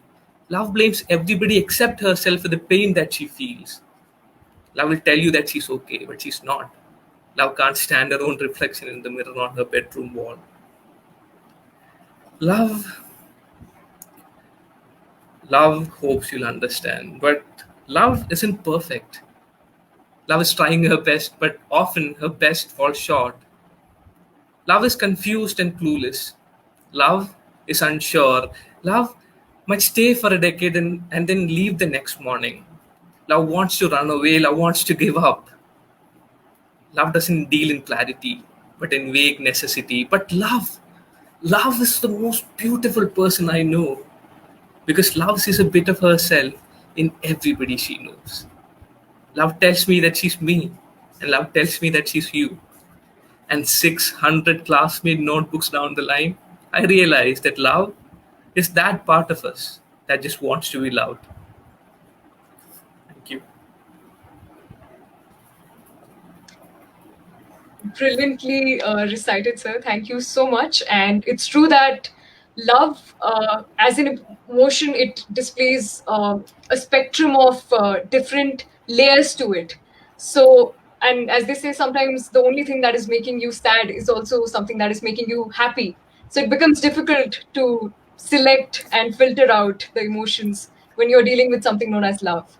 And Yeah. wrapping this session up, being I won't call myself a proper poet, but then someone who loves to transform her thoughts into words. And being a big fan of metaphors, I would like to take just a minute of your time to recite something that I recently wrote. The title of this poem is Love as a Metaphor. So, this is how it goes. Hypothetically speaking, beyond the economics of what you say, and beyond the political theory of what I reply, it's almost a poetic irony that coffee is no longer an intoxicating drink. I love coffee, for consuming it makes me forget the lucid dreams that you so sweetly served on a platter of brownies, 220 for two, and an Irish latte, medium roast, 2 cubes of sugar, bittersweet as opposed to your views on love, war, and coffee. I like coffee. It's surprisingly sad that the maple of your words washed off me, like the perils of being moderately optimistic about you, me, us, and that coffee, which is still hot, calm, and unstirred. I want coffee. I want coffee, for I'm in love. I'm in love with the idea of being in love. For being in love is far more thrilling than not being in love. It's like that soulful melody that you keep humming throughout the day, smiling around and not knowing what is actually going on. It's like that John Mayer song that starts with a mysterious guitar riff, fast at first and soothingly calm thereafter. It tells you that love is real and it exists, and you try to seize and get hold of it. Only later you realize that Rumi and Faiz were not wrong. For when love hits you, it hits you hard. It transforms you into a metaphorical maniac who call their love as coffee and not by what they're actually known as. Well, I wonder if coffee knows that I exist. So let's make a deal. Let's Dutch not only the bill, but the will. A will of words, nouns, and pronouns both. Mind you, don't forget the action verbs or to drink that coffee, which is now cold and no more intoxicating. Maybe you delayed the delicious slurp of it, or me. Maybe I like coffee. One way or the other, economy and politics did lead to recession. For the buck of the hour asks, am I sure I like coffee? Thank you. So that was something which I like doing, which is transforming love into a metaphor of words and phrases, and wrapping this brilliant segment up with my fellow poets who definitely enthralled our audience with their brilliant verses and brought a smile to a lot of people's faces. We had a great session, so I thank each one of you for joining us. And now I would like to hand over to Ritu ma'am. So thank you so much, and over to you, ma'am. Thank you so much, Dyutima. That was such a well coffee-licious poem. Very well written, very well recited. Ladies and gentlemen, if you'd like to pick up your cup of coffee, now is a very good time. Our next session is Utkash Patel in conversation with Colonel Avnish Sharma. Mr. Patel is a corporate guy turned mythologist, and this promises to be a very, very interesting session. Colonel Sharma, over to you for the next half an hour. Thank you, Ritu. Good evening, Jai Hind. Welcome to this session of Chandigarh Spring Litfest 21 with Utkash Patel. He is a corporate professional turned mythologist, and now he's an author of books in the genre of mythological fiction. On behalf of the Chandigarh Literary Society, I welcome you on board, Utkash. We are looking forward to an interesting and exciting conversation with you about the subject, which is very mystifying, at least to me, and I'm sure to most of us. Utkarsh has penned 3 books, and the 4th one is in the pipeline. We shall engage with him in a discussion, dialogue regarding his work, but not before we clear some air and, as they say, clear myths about mythology. And so, Utkarsh, tell us, what is mythology? Why most of us misconstrue, and club it with religion? And please weave a string between mythology, history, and archaeology. Right. Thank you very much, Colonel Avnish and Chandigarh Literary Society for inviting me. The opening question itself is a very tough one, Colonel Sab. It will take one full lecture normally to explain mythology and its relation with history and religion as we see it, but I'll try my level best. Mythology, as I see it, is a story to begin with. It's a story which is sacred, but sacred as in the way, not the way we understand it, not sacred as in holy, religious. Sacred from the perspective of the times when the story was told.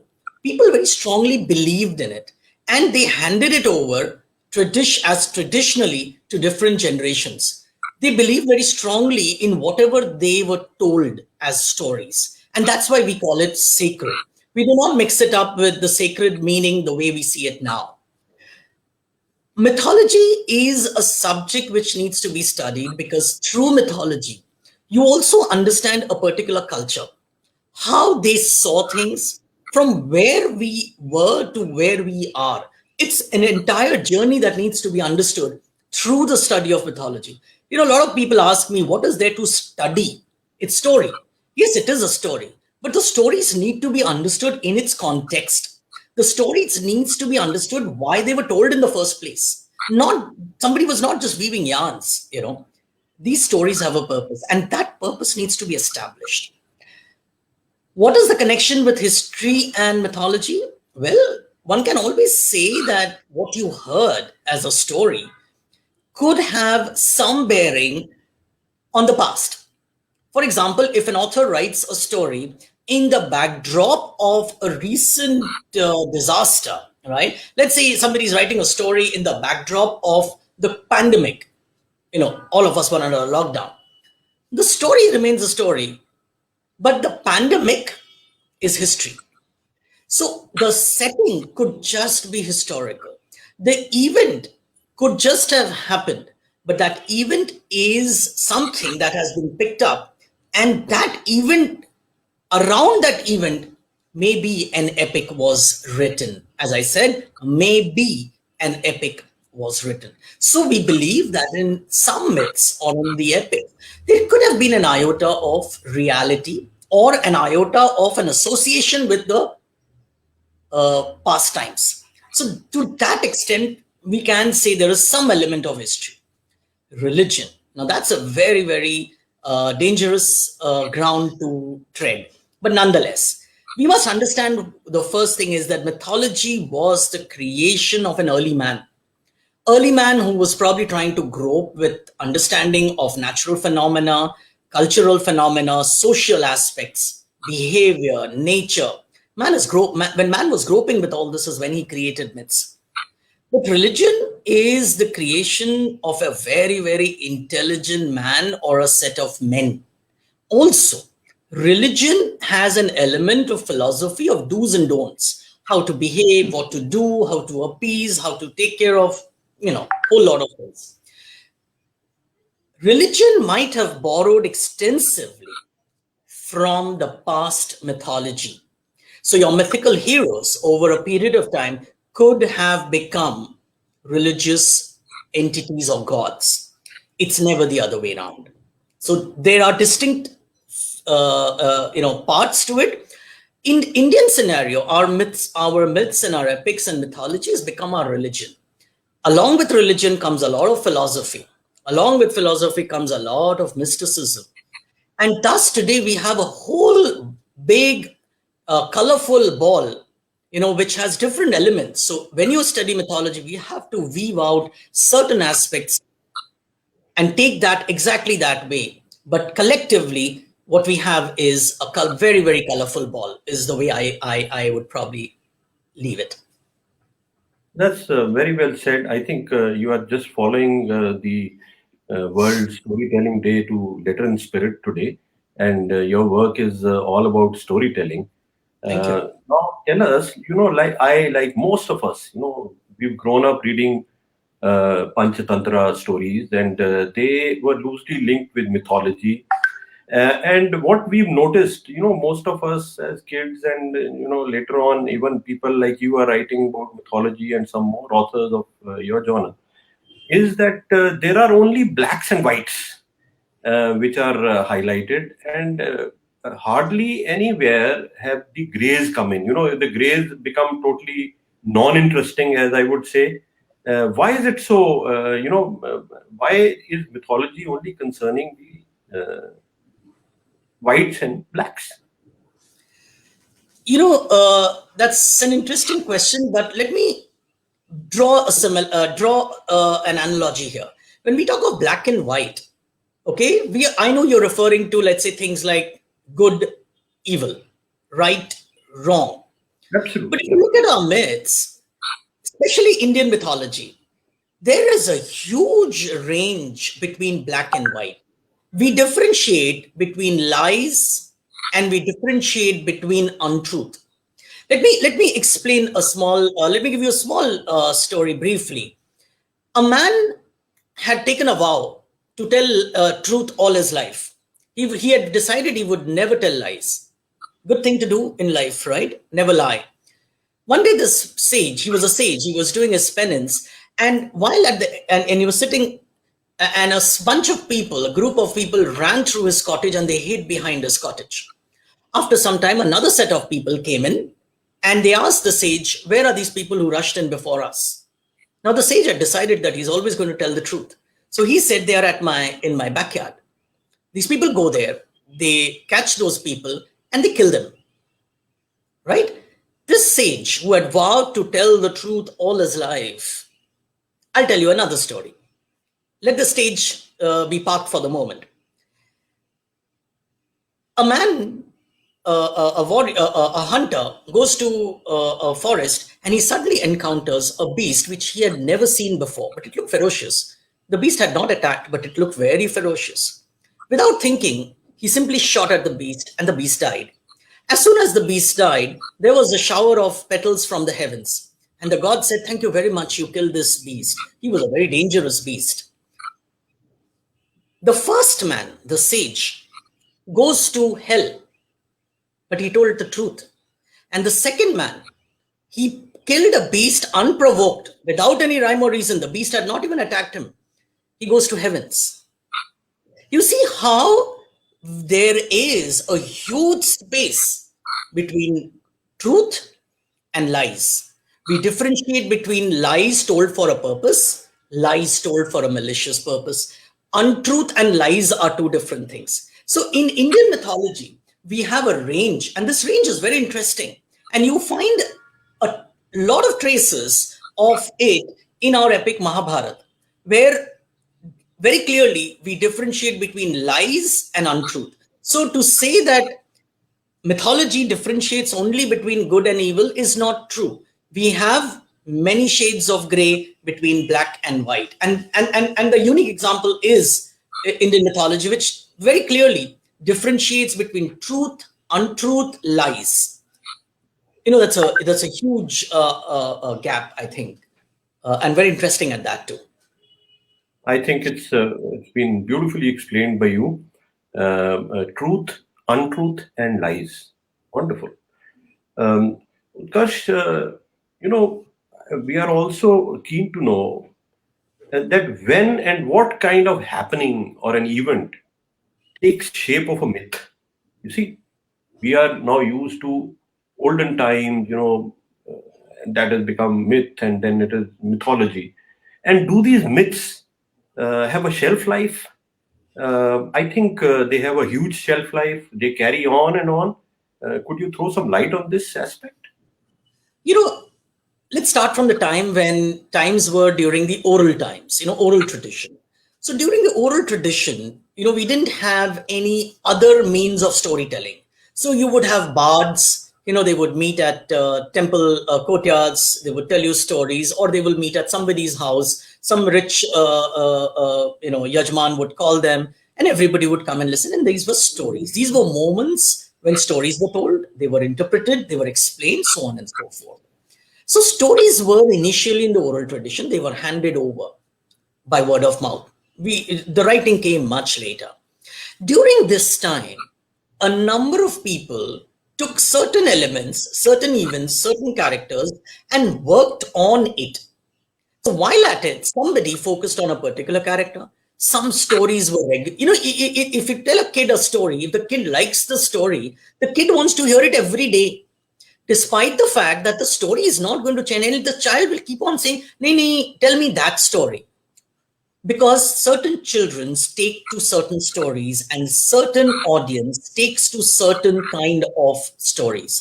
When these stories go on and they catch the fancy of an entire culture, that story becomes very, very strong. Also during insecure times, when times are bad, when there is an uncertainty, when there is a plague, when there is a drought, when there is famines, certain stories gain a lot of foothold and they become ingrained in a culture's mind. And that's how characters become deified. That's how events become very, very strong in people's mind and the people start believing in it. Let's not go very far. Just last year, we had new deities being created called Corona demon, right? And there were a lot of, okay, we might laugh at it today and, we might make fun of it and say what nonsense was that. But let me tell you, this wasn't something unheard of. We've had Sitala Devi in earlier times. What is Sitala Devi? Sitala Devi is the goddess for smallpox. Very clearly, when there was, when people could not contain or could not arrest the growth of the spread of smallpox, people created a goddess by the name of Sitala Devi. So that's how times make certain gods and times eliminate certain god. We don't focus on Sitala Devi anymore. If your child has got smallpox, you're not going to take the child to the Sitala Devi mandir, which earlier used to happen. You'll take him or her to the doctor. So the need for a goddess is no more wanted, and Sitala Devi is not an important goddess today. So gods and goddesses and myths and events focused on myth keep on getting created. They have a shelf life. They will live up to a point. They will go. 1975 saw the creation of a goddess by the name of Santoshi Mata. And that entire cult of Santoshi Mata, despite having no reference to any scriptures, it was like wildfire. The entire North India was in the throes of the whole rituals and fasting and everything of Santoshi Mata. It lasted for a decade and a half, probably. Do we do any more Sola Shukravar ka Vrat, or do we do any more of Santoshi Mata Vrat? No. It came for a purpose, probably. I don't know what the purpose was. It came with a purpose. Shelf life over. We moved on.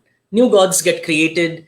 New events come in people's mind, and people move on. And that's exactly how you have so many gods coming at different points of time, becoming important, and then losing their significance. Yeah. Okay. Well said. You see, now before we get on to discussing your work in particular, the last one, you see, you teach comparative mythology in the University of Mumbai. Can you throw some light on this issue, please? Right. What is comparative mythology? The subject of comparative mythology is the subject which kind of compares mythologies of different cultures, all the cultures, not just the well-known like Hindu, Greek, and Egyptian, even lesser-known cultures like the North American, the Aztecs, the Mayans, the Scandinavians. And through the study, what we try to bring out is that there is a similarity amongst the cultures of the world, amongst humanity per se. And that is why we find a commonality amongst all the myths that we generally read. So there are similar gods, there are similar events, there are similar incidents. For example, the concern of where did I come from? What is this world around me? The universe, the plants, the nature. That must have concerned everybody, not just Indians, not just Greeks, not just the Mesopotamians, not just the Chinese, not just the Aztecs and the Mayans, just about everybody. And that is why across the world, we have something called creation myths. And creation myth focuses on creation of the world, the nature, natural aspects, the sun, the moon, mountains, rivers, etc. So similarly, there are different genres or different types of myths which we find across culture. And the study of comparative mythology is trying to see a kind of a commonality across cultures of the world, any cultures. That's nice. Thank you, Karsh. Now we'll get on with the specifics on the works that you've done and or what is in the pipeline. Could you briefly tell our audience about your 3 books, the Shakuntala, Right. Woman Wrong, Satyavati, and Kanaki's Anklet? And in all this, there is a distinct choice of characters and women. You see, any particular reason? Okay, sure. So my first book is Shakuntala, the Woman Wronged. And, when I started working when I was discussing with people, a lot of people would, if I asked them, who's the creator of Shakuntala, and obviously 99 out of 100 would tell me, well, Shakuntala was created by Kalidas, because everybody's read Abhigyan Shakuntalam, which is a lovely dance drama where we have a sad Shakuntala, whose husband has forgotten because of the curse of a sage. But when I did my research and when I read a paper by an eminent scholar, I realized that Shakuntala was not the creation of Kalidas. Shakuntala was the first strong woman character of Mahabharata. Now, Mahabharata has, if you see all the women characters of Mahabharata, are very strong individuals. They are not damsels in distress. They are not sorry figures of women who have a very sad way of looking things. They were strong. And Shakuntala was an extremely strong individual and a fiery woman. When I read that and I read the entire story, I realized that it's such a beautiful story. And unfortunately, majority, even students of mythology, did not know this. So I rewrote the story of Shakuntala as seen by Vyas, not as seen by Kalidas. Everybody knows about Abhigyan Shakuntalam as seen by Kalidas. So my approach to the story was that here is a very, very beautiful, strong individual character who has got eclipsed by Kalidas's Shakuntala. So the first book that I wrote was bringing out Vyasa's Shakuntala, and that's what is my first book. The second book I wrote is Satyavati, and when you see, and unfortunately a lot of people see Mahabharata than read Mahabharata these days, and when you see Mahabharata, you'll find Satyavati just having no major role. She's just a widow in a white dress, on the sides of the screen, if I can use the word, giving a feeling that she had no role. But when you read Mahabharata very strongly and between the lines, you realize that Satyavati was an extremely smart, intelligent, wronged, but very smart and intelligent woman who never came in the forefront, but really called the shots from behind. And I wanted to tell that story of how this woman changed the course of Mahabharata, changed the course of narrative without anybody even realizing it, that she had such a strong, vengeful objective, which is so beautifully hidden, unfortunately, or maybe purposefully hidden. So that's the story I wanted to tell of Satyavati, and that's what my book is all about how Satyavati looks at things. And finally, I came across a brilliant Tamil epic by the name of Shilapatikaram. Shilapatikaram is a Tamil epic written by a Jain monk and about the worldly life of Kannaki. And the uniqueness of this story, of this epic, when I read it, is that the entire epic rests on the shoulder of a woman, which is against the grain or against the very ideology or logic of an epic. Because world over, including in India, epics are stories or journeys of men, be it Iliad, be it the Odyssey, be it Gilgamesh, be it Ramayana, be it Mahabharata. Everybody, everywhere, the central character is a man. And here is a central character who's a woman. Number one. Number two, no battles, no wars, no palace intrigues. Again, a departure from a typical epic. Despite all that, here is an epic which is so brilliant, rests completely on the shoulders of a woman. And I thought that, except for Tamil Nadu and parts of Kerala, where Kannaki is worshipped in different forms, not many people knew this story. And that's why I thought that I had to tell the story, which is such a brilliant epic, not known to our own countrymen. And that's why I kind of translated that in English in an easy manner, easy prose manner, so that people get to know about it. And that's what is Kannaki's anklet. So these are my three books. Coming to your second question is that why women characters? Wherever I teach mythology or wherever I come across or give my talks and lectures, I've noticed that 75% of the audience are women. And despite their interest, there aren't any female heroes in mythology. Isn't that odd? When mythology is for everybody, but the stories told are always of men, are we to believe that in the ancient times there were no strong women characters?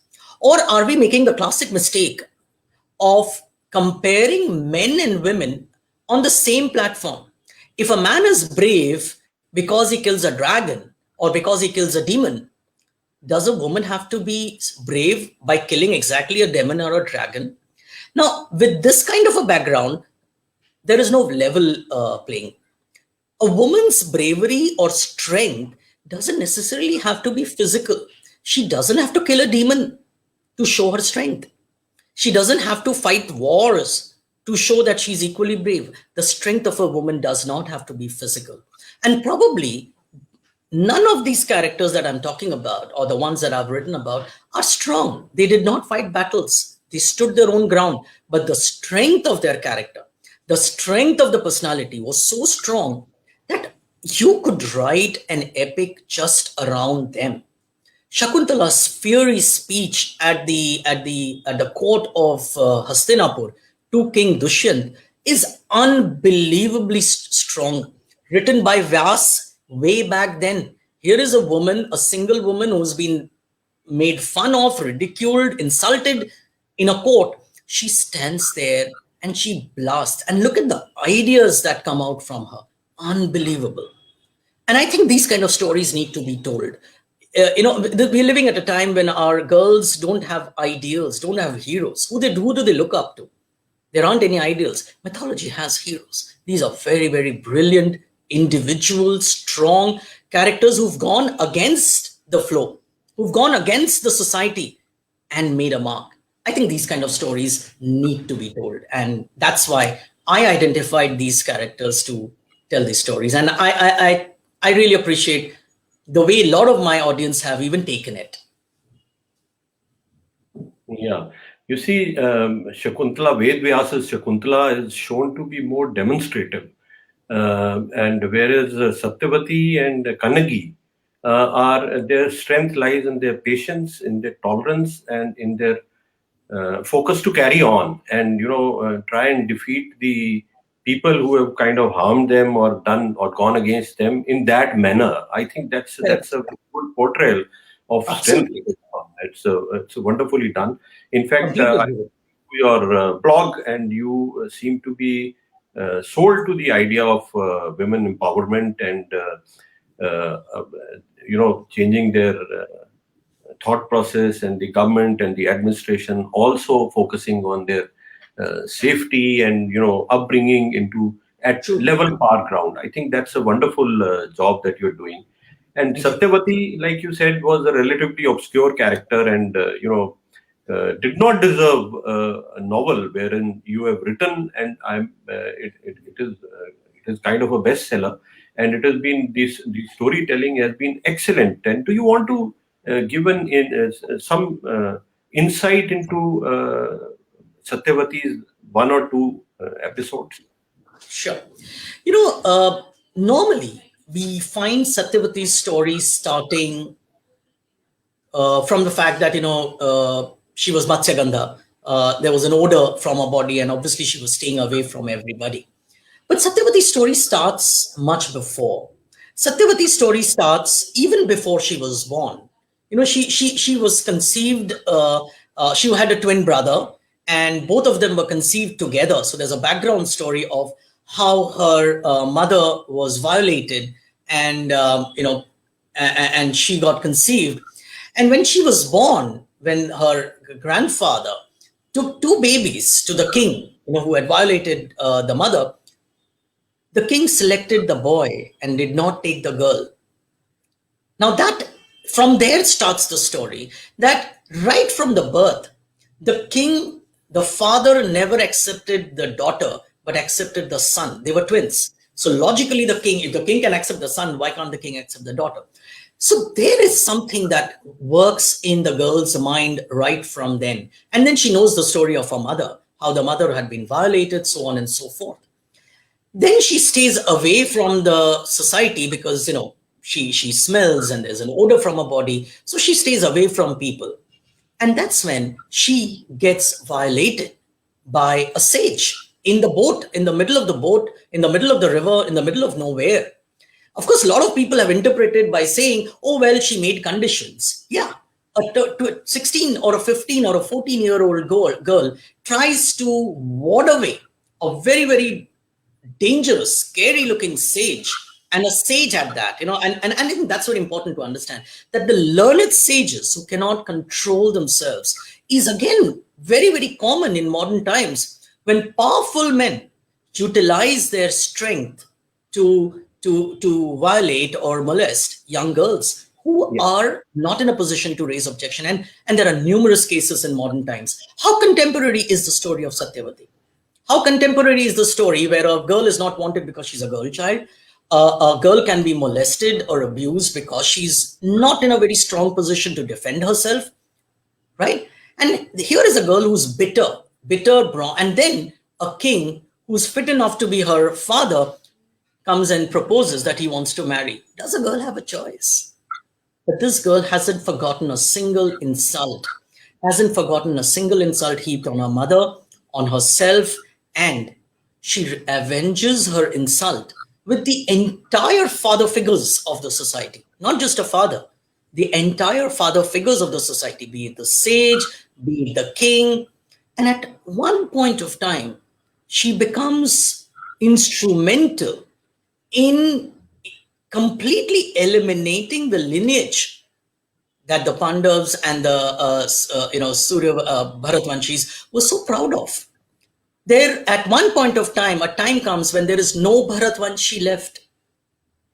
There is no Bharatvanshi by the time you have Dhritarashtra and Pandav.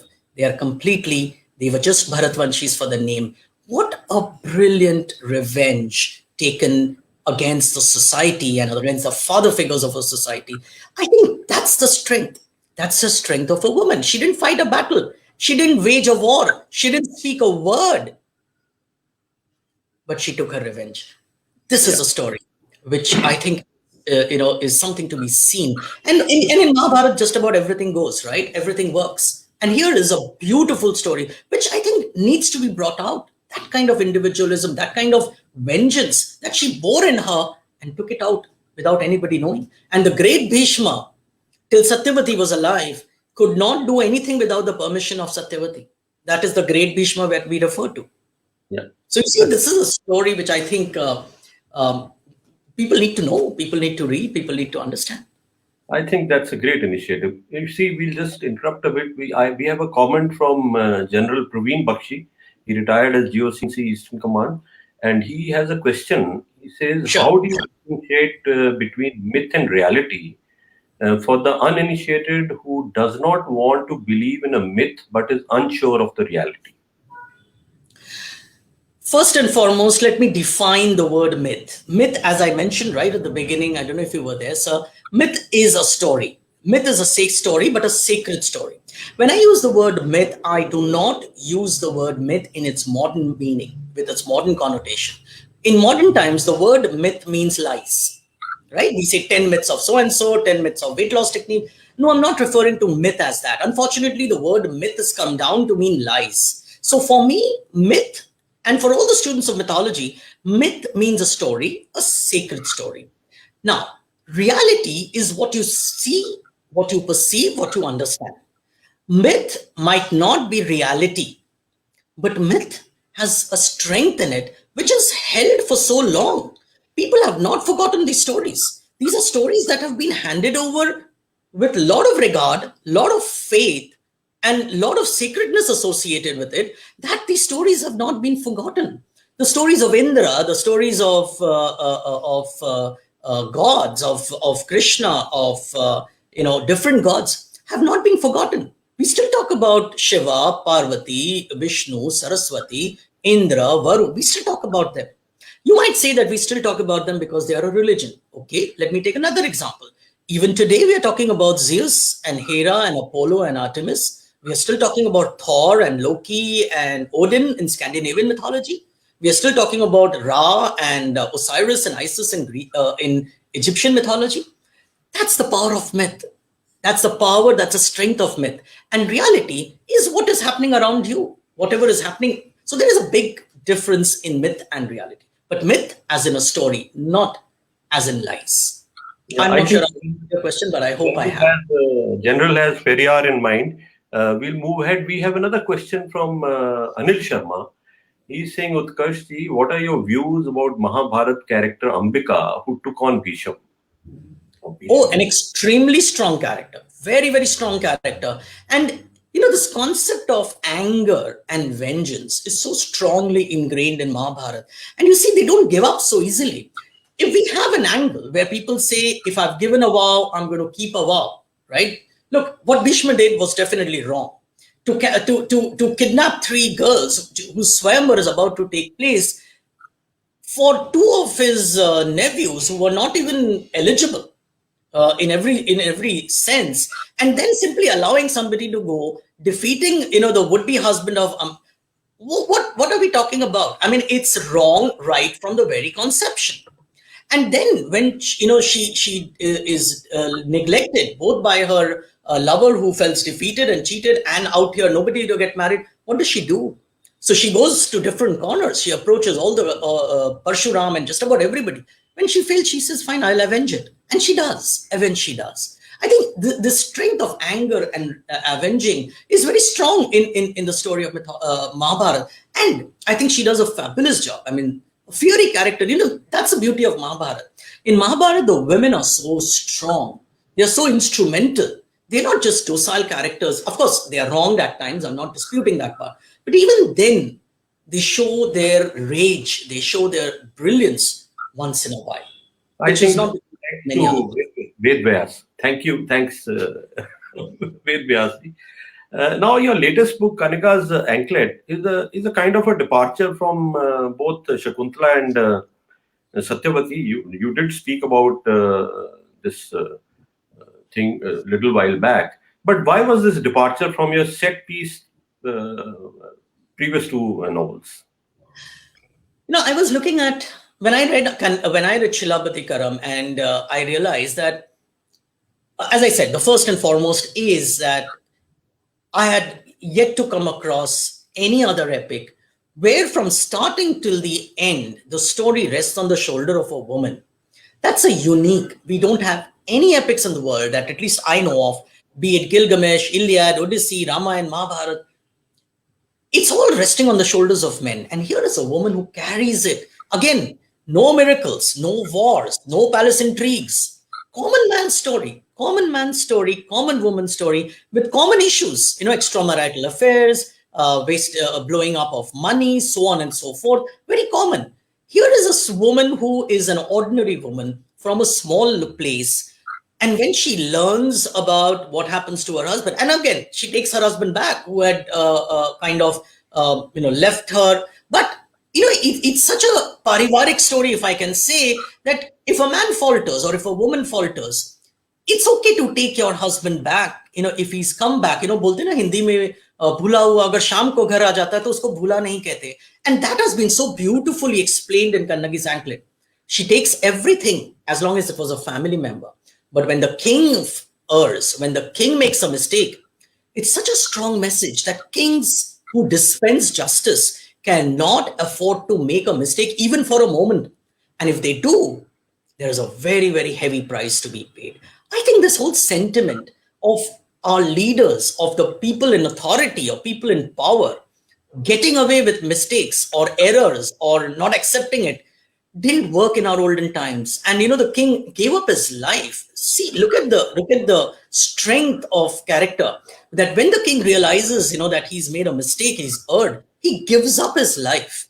But the mistakes of a king, the mistakes of a region has to be paid by everybody, and the whole of Madurai is burned in the ire of this woman. I think it's such a brilliant story. And here is a story which has unfortunately not got recognized. When the cult of Kannaki traveled from Tamil Nadu to Kerala, right up to Sri Lanka, there are different temples of Kannaki, and right up to Sri Lanka where she's worshipped as Pattini. Look, we've just forgotten about these. And I think this is a brilliant story which I thought must be told, and all written by a Jain monk. A Jain monk writes about marriage, romance, married life. Isn't that unique in every respect? I think that's very nice of you to bring out for everybody's benefit. You see, you've been teaching mythology and speaking on it for years now. Do you see or notice change in your audience or your fans? Uh, yes, I think there's a significant change I find. When I started teaching about, I don't know, about 7 or 8 years back, I found people willing to listen to a different opinion, willing to discuss, debate. I find nowadays people come with very set ideas and not willing to change very often. I'm not saying that everything that I say or everything people or we say is correct, but at least I could sense that people were willing to listen to an alternate viewpoint. I don't find that happening very readily now. I think there's a lot of rigidity in the thought process. I think there's a lot of rigidity um, in what they think is the way it is, and that kind of rigidity is set in. People are not very open about discussions. People are not very open about debates. So definitely, I find a bit of a rigidity now in today's times. We've even had audience who have got angry on something that I say, and mind you, I'm not saying anything generally on my own. I'm citing it with a story. Right? I'm not saying this is right and that is wrong. I'm telling you a story. I'm telling you a story of a time. I'm telling you a story of a culture. So if people get hurt, I think very easily nowadays. So they even stop us from telling a story. So you have a more female fan following now? Yeah, as I said, audience is always, as I said, wherever I've gone to talk, I've always found, I don't know why it is that way, because majority of the audience is always women. I think they're more open to hear such beautiful stories and listen to this. So maybe they're more open to it, and they're more amenable also to good ideas, I would think. No offense to many they're listening. No offense to them, but No, of course not. But it's a very healthy time, and we wish your fan club increases by the day, and by the time your fourth book comes, and thereafter, and okay. Now, why is there a need to have a relook at these stories? Are these just stories for you, or is there anything? It has a deeper meaning in the stories that you tell.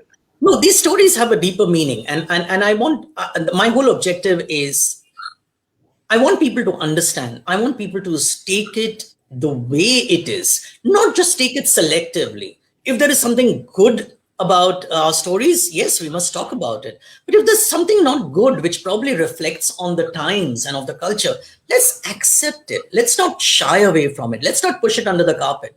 Let's not always say that everything that we had was great. It's a culture. No culture exists with all positives at any point of time. Even today, if you look around, I'm sure there are certain things that are happening which you will not agree with, right? So every time, in every stage of life, there have been aspects which are not acceptable or which could have been wrong. Can we just eliminate that and say, okay, Sone ki Chidiya, we were a great nation. Yes, we were a great nation. I'm not even doubting that. But in this greatness, there are certain shades of darkness which you will have to accept. So I would want the people to know their stories, know the culture, know the differences as it is. Also, I feel it's time, and there is the way new concept is to revision mythology. We call it revisioning of mythology because I think what is important is to see the myths in a new way, to open up a new avenue. Like, for example, we've always seen it from the eyes of patriarchy, right? Our myths have always been very, very patriarchal in their approach. And probably in that way, through the lens of patriarchy, we might have missed certain stories. We might have missed certain characters. And by repeating something again and again and again, we might have perpetuated a probably different thinking, which can be regressive. And it is that we need to relook at it, bring out the nuances, bring out the just give me a minute if you don't mind.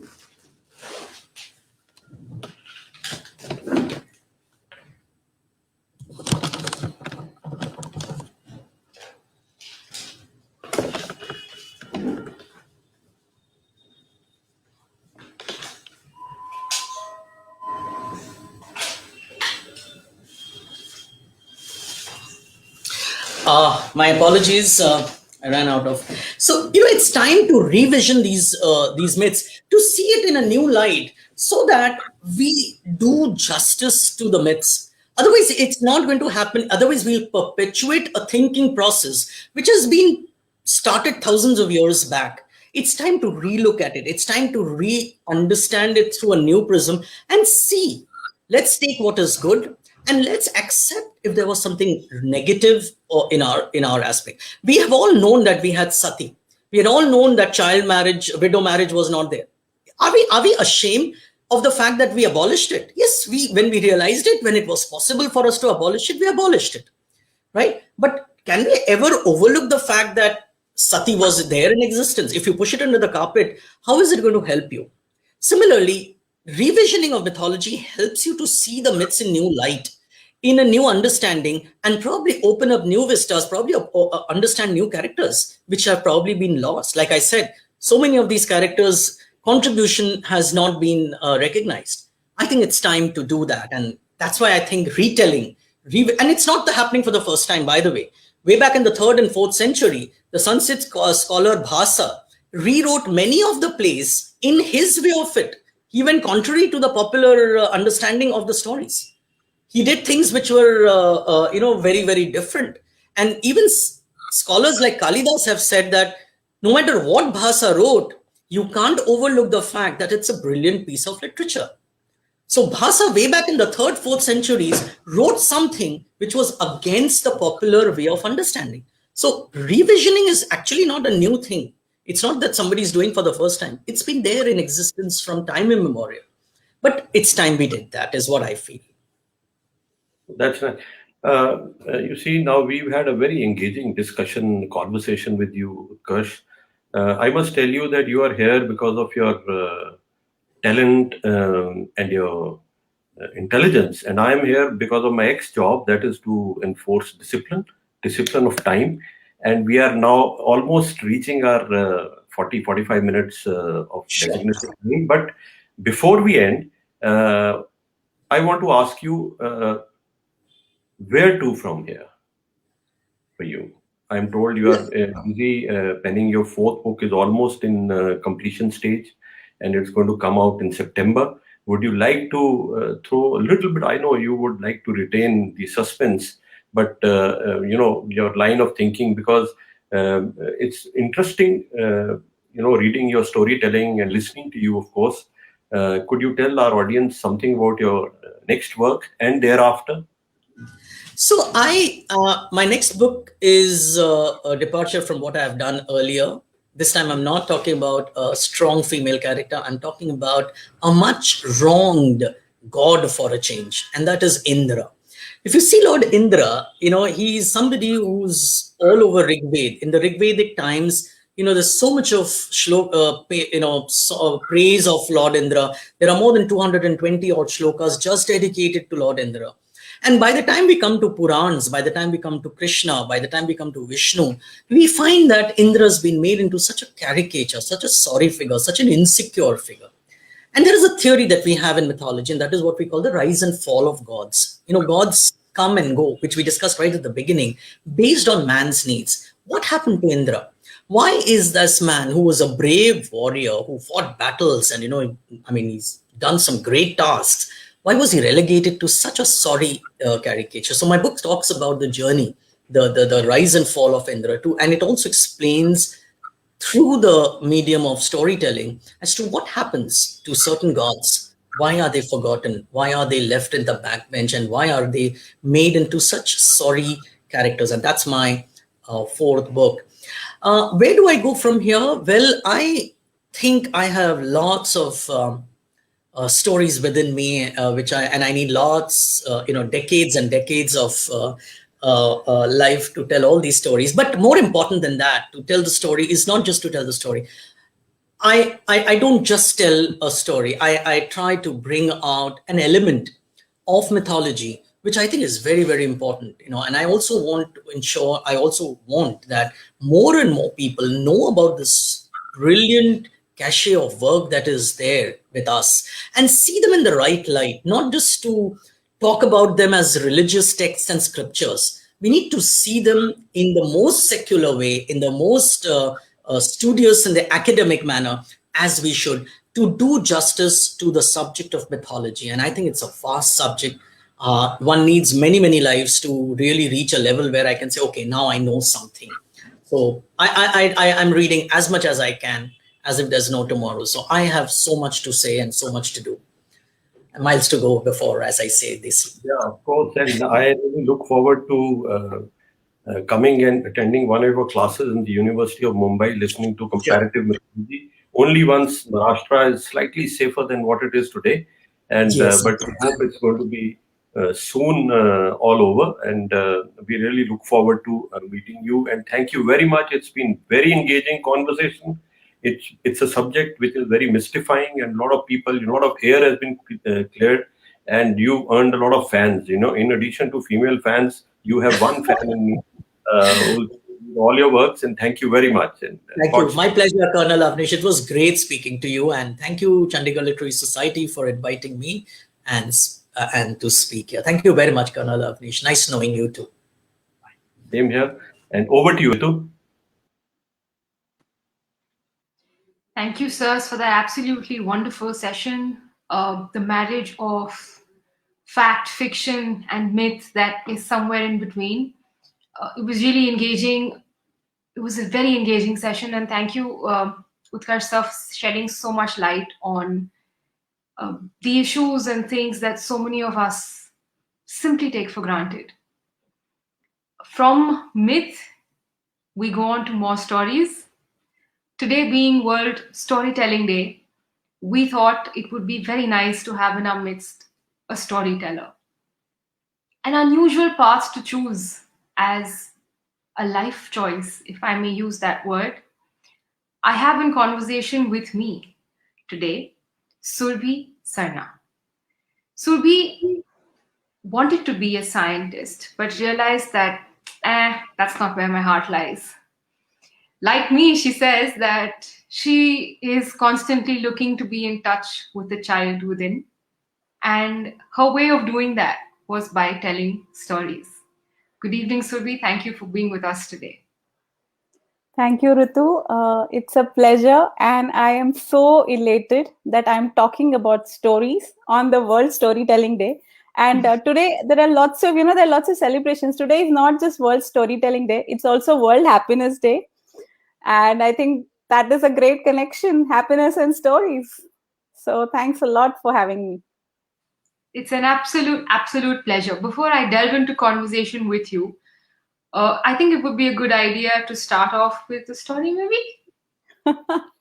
Yes, what better delight than to ask a storyteller. And what do you expect? A storyteller, wherever they go, they are bound to tell you stories. So definitely. I have a very wonderful story. And after listening to the story, you'll probably realize that why I chose this story for today. So here we go. This is a Japanese folktale called as The Storyteller. Once upon a time, there was a storyteller, a master storyteller, skilled with creating and weaving tales that not just entertained or enthralled, but they infused light, hope, and healing into the hearts and minds of his listeners. And so this storyteller was very special because he would travel from one place, one village, one community to another, not by invitation, but when the people needed him. When the people would go into dark places of despair, discouragement, hopelessness, when kindness would be lost, when community would be lost, their inner cries for help would reach such a crescendo that it would summon the storyteller. And then when you would see a man walking on the horizon with a pointy white beard, silvery hair, and a long robe, you know that the storyteller was here to tell them tales. So all the people would huddle together and listen to stories, night after night. Stories of bravery, of courage, compassion, of love, romance, tragedy. Bit by bit, the story medicine would work its magic, and the people would regain life. Their hearts would start beating, their eyes would start twinkling, their faces would once again cheer up with smiles. And then the storyteller would see that his work was over. The story medicine had done its work. The parched hearts of his listeners were no longer barren, but they were filled with life and inspiration. And then he would walk to the next village, to the next community. Now, one time it happened that he was going from one village to another. He was transitioning, and it was night. The sun had fallen, and there was no moon. It was a moonless night, a very dark night. The storyteller could not see his way ahead because it was dark all around. He did not know whether to go forward or backward, towards the left or the right. In the distance, he saw a tiny shimmering, perhaps a light, perhaps somebody lived there. Most likely a monastery, thought the storyteller. He decided to press forward. He kept walking, and there he heard a sound, a peculiar clang of metal and wood. He knew that he had arrived at a dojo, a Japanese word where people are trained to become swordsmen, to become samurais. And that was the sound of swords, people practicing on their swords. Now, in those days, it was the custom that to find your place at the dojo, you had to earn it. And that would mean that you would challenge one of the students for a duel with a wooden sword. The storyteller looked at himself. He knew that although his stories were mighty and fierce and powerful, but his body was just the opposite. It had become tired, frail. His bones were achy, muscles tired. He knew he did not have it in him to challenge anybody for a duel with swords, even if they be wooden swords. But what was he to do? He was tired and hungry. He desperately needed a place to rest and to spend the night. He pondered for a moment, and then he knocked at the door of the dojo. A young student opened the door and said, "Grandfather, how can I help you?" The storyteller replied with a firm determination in his voice, "I am here to challenge the master of this dojo." The young student was completely taken aback. This frail old man was asking to challenge their master, the master samurai whose renown was known throughout the land. The student laughed and said, "Sir, we have students at many levels. If not the beginning students, you can challenge students who are in the intermediate or advanced levels." But the storyteller did not budge, and he said, "No, only the master." "Very well," said the student, and the storyteller was politely asked to come in and enter the dojo. The students began to assemble in the hall. There was murmuring, whispering. The entire hall was abuzz with excitement, curiosity, and also people were terrified at the strange spectacle that was about to unfold. Because to challenge the master meant that you fought not with wooden swords, but with the actual steel swords called katana in Japanese.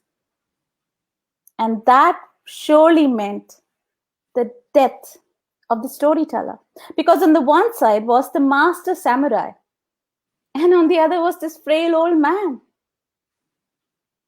Word was sent to the samurai. He got ready, he took his katana in his robe, and walked with nimble steps towards the middle of the hall. His face was unfathomable. Only you could see a steely resolve in his eyes. Perhaps that steely resolve that helped him to win every battle. But what about his emotions? What was he thinking? Was there pride? Was there amusement at this strange duel? Or was there worry for the fate of the storyteller? We could not know. The storyteller and the samurai were face to face with each other. They bowed to each other, and the sword was also given to the storyteller. On the one side was the storyteller, a winner of hearts through his stories and words. And on the other side was the samurai, a winner of battle through his sword. The samurai bowed to the storyteller and said, I have accepted your challenge. Take your weapon and let's begin fighting. The samurai took his sword and was about to strike the first blow when the storyteller started speaking.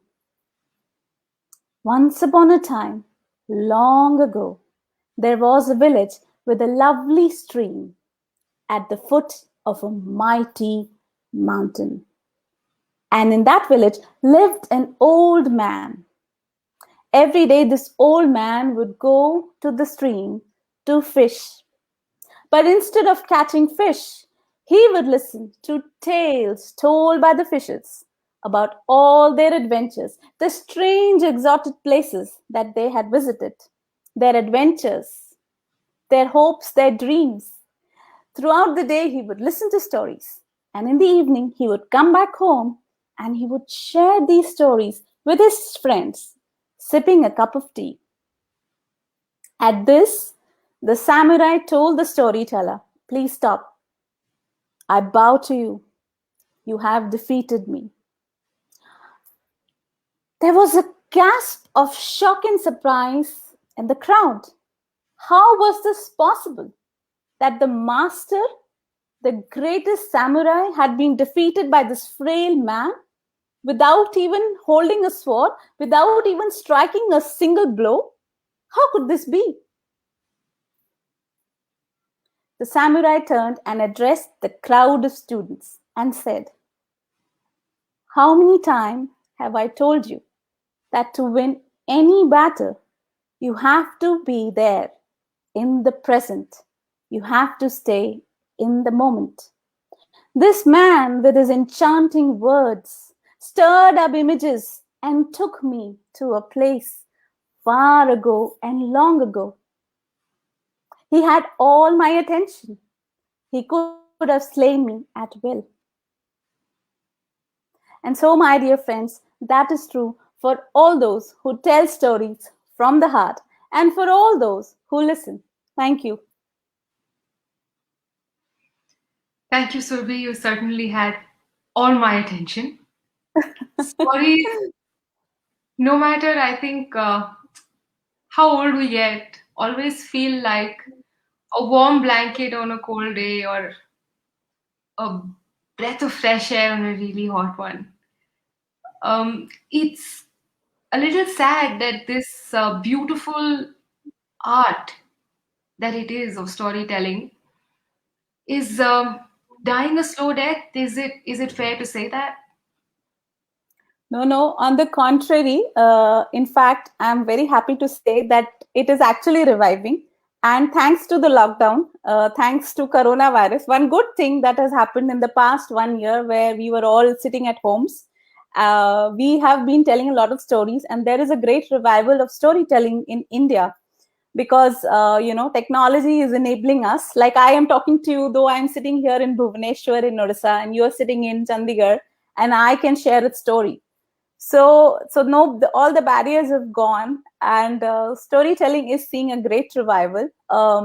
And storytelling India has been a land of storytellers, because I think there is no child who has not heard some snippet, some saying tossed at him, this is from the Ramayana or from the Mahabharata. So, that is ingrained in us. And I think stories can never die because human beings are storytelling machines. So just that the importance perhaps previously was not that much given, especially to the oral tradition. But if you see across our history, we have been a land of filled with very rich oral history, the tradition of oral telling. And like, the Vedas and the Puranas, they were all, passed down orally. So storytelling can never die. And I'm very glad, somewhat to the corona, thanks to the corona, that there is a revival of storytelling. In fact, today on World Storytelling Day, there is a plethora of people who are telling stories, lots of storytelling events. And also one more thing that I'm very happy about is that storytelling is not just now relegated to something for kids. A lot of people, a lot of adults are now resonating with the idea of listening to stories, telling stories. And I think that's how stories probably originated in the first place, because when people were huddled together in the dark and they had nothing to do, they told stories to each other. And the corona time, we lost that community, that sense of community, because we were also isolated in a way in our homes. And storytelling really picked up. So I think it's a great time for storytelling. That is very heartening to hear. And today has been a day where we've been counting blessings, I think, ever since we started the day today, about all the good things that the virus has given us. So here's just another to add to that really long list. And I think it does take someone who likes putting a positive spin on things, like a storyteller, to be able to find the silver lining in a dark cloud. Having said Yes. that, like, what was it that I introduced you by saying it's quite an unusual life choice to decide to be a storyteller? I mean, how did you get there? Oh, well, that's a long story, and honestly, I didn't know at all. I didn't have any inkling that one day I'll be sitting and telling stories, and I'll find so much joy in doing that. This is something that it's a gradual process that happened to me. I began out very honestly with that very typical race of doctor and engineer. I got into, I was studying biochemistry. I was studying to be a scientist. I spent doing my PhD in Germany. And that's where the real turmoil happened for me, because on the face of it, you should be very happy. You're in a good place. Your career is going to, it's doing well. But I was so deeply unhappy. And I couldn't really put my finger to it. Like, what is wrong? I just felt that there's something wrong happening, that I'm going against the flow of life. But I could not really figure out, why am I feeling like this?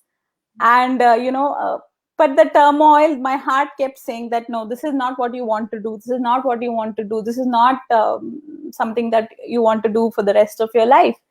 And I think probably being in Europe, being in Germany with no sunlight for 5-6 months added to my woes.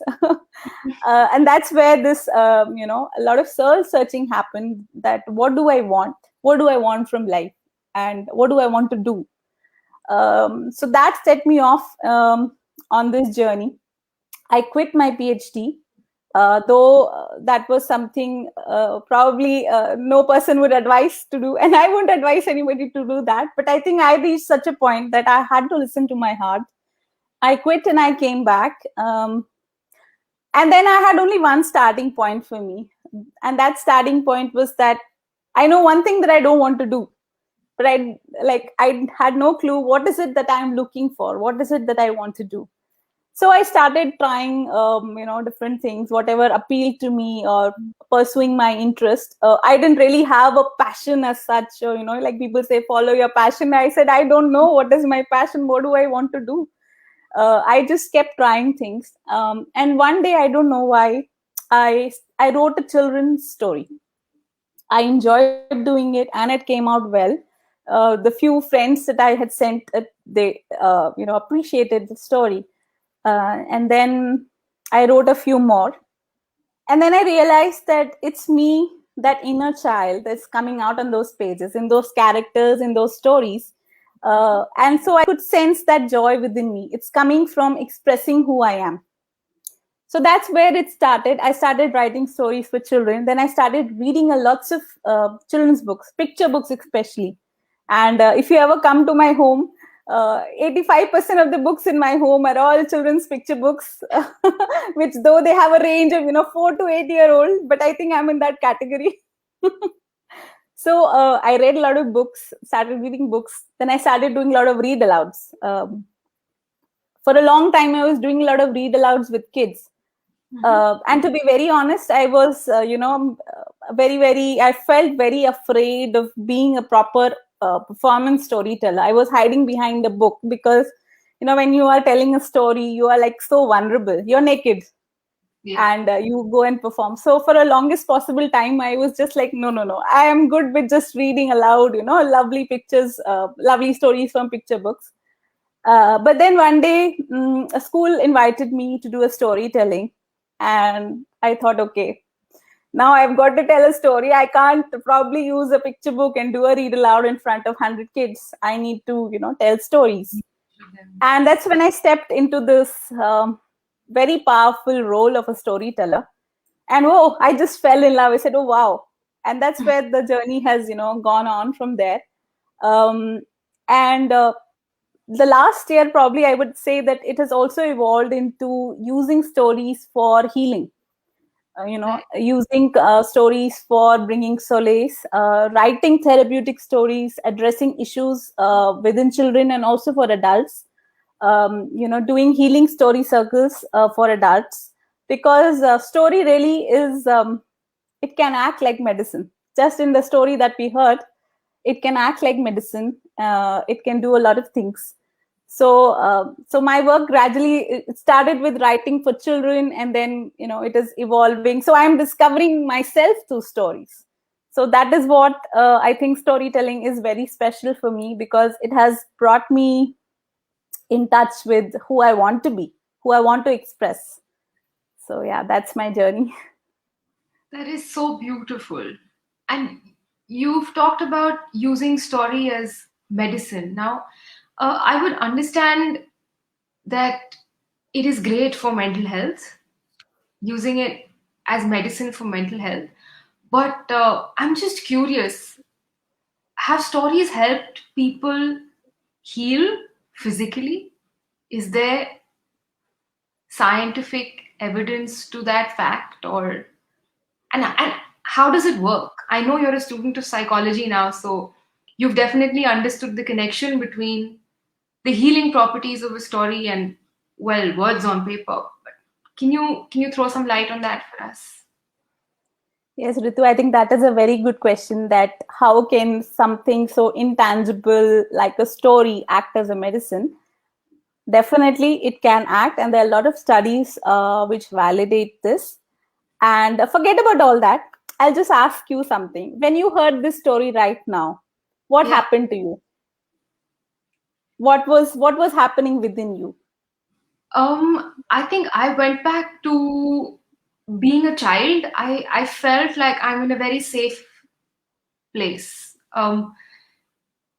The responsibility of adulthood and all the sort of walls that you are forced to put up to shut out certain things, or vulnerabilities, inhibitions that you may have had as a child, which were okay to have because you're a child, which, well, as an adult, you're not allowed to have in the world.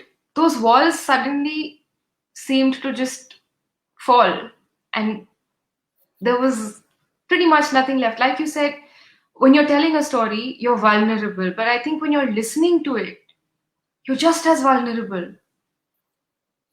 That is exactly how I felt. Yes. So see, in your response itself, you can see the therapeutic part of it. First of all, it triggers certain memories in you, memories of childhood, and what you're associating. You have association of childhood with safety, with love, with nourishment. So, those neurons got activated in your brain. And secondly, the boundaries, or I should say the barriers, they fell off. And that is so important. When we have to access something within ourselves, when we want something to be cathartic, we want those barriers to go so that we access that deep within us. We access those parts of us that we don't want to face. And the beauty of a story is, like you said, you felt very safe. It offers that safe space for us to explore us within the boundary of a story. So that is why story can be a very powerful medium, because stories work in terms of images, symbols, and metaphors. And I think in the previous session, Mr. Utkash Patel was also talking of this aspect of metaphors, of imagery. And that is where the medicine lies. And each person, they react very differently. So the same story, whosoever heard, they will have very different reactions based on who they are. So you will have it triggered memories of your childhood and it brought you to a happy place. For somebody else, it may have triggered maybe somebody went to Japan sometime and it may trigger those memories.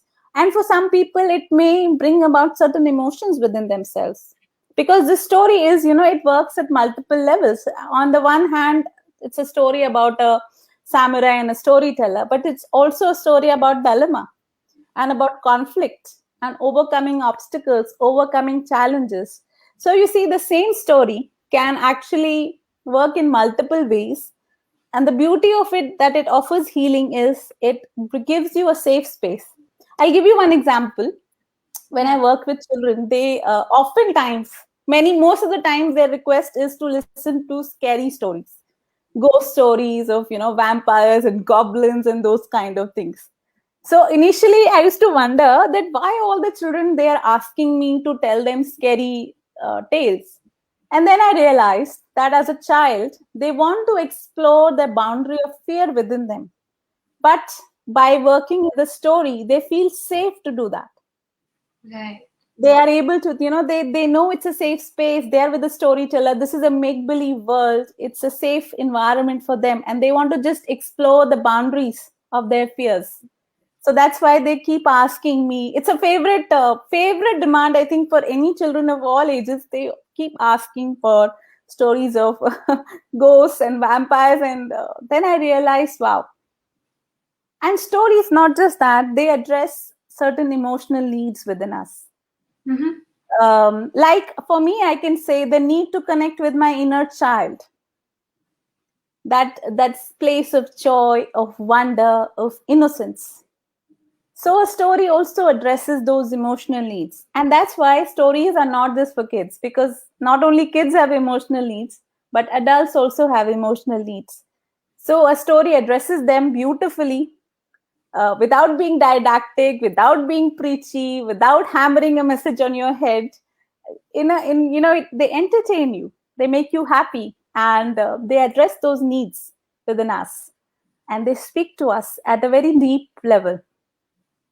And many times the story can stay on, and it can really transform. So stories have tremendous power to help us mentally and emotionally. And interestingly, you talked about getting well physically. Actually, there have been a lot of people. You can write healing stories. You can frame your life story and write a healing story. You can reframe your life in the form of a story, and that has helped people to even overcome challenges like cancer. Wow. They continue with their therapies and all, but you see, when you're fighting a disease, there is not just a physical aspect to it. There is a mental and an emotional aspect, and you need a lot of resilience. You need that mental well-being to overcome disease. Yes. So stories have a lot of power, and that's why I keep saying story is medicine. Story is joy. Story is what is the world is, and we human beings are all storytellers. That is so beautifully put. We've always heard of the power of words. It's something that I have also always believed in. But to have the words told to you, I think it enhances that power to a level where it's harnessing. I don't even know how to put this, but it's bringing out the very best that a particular word can carry. And it's pretty amazing that if you think about it, we are capable of just healing ourselves with maybe our own words, which is quite a magical place to be in. And Absolutely.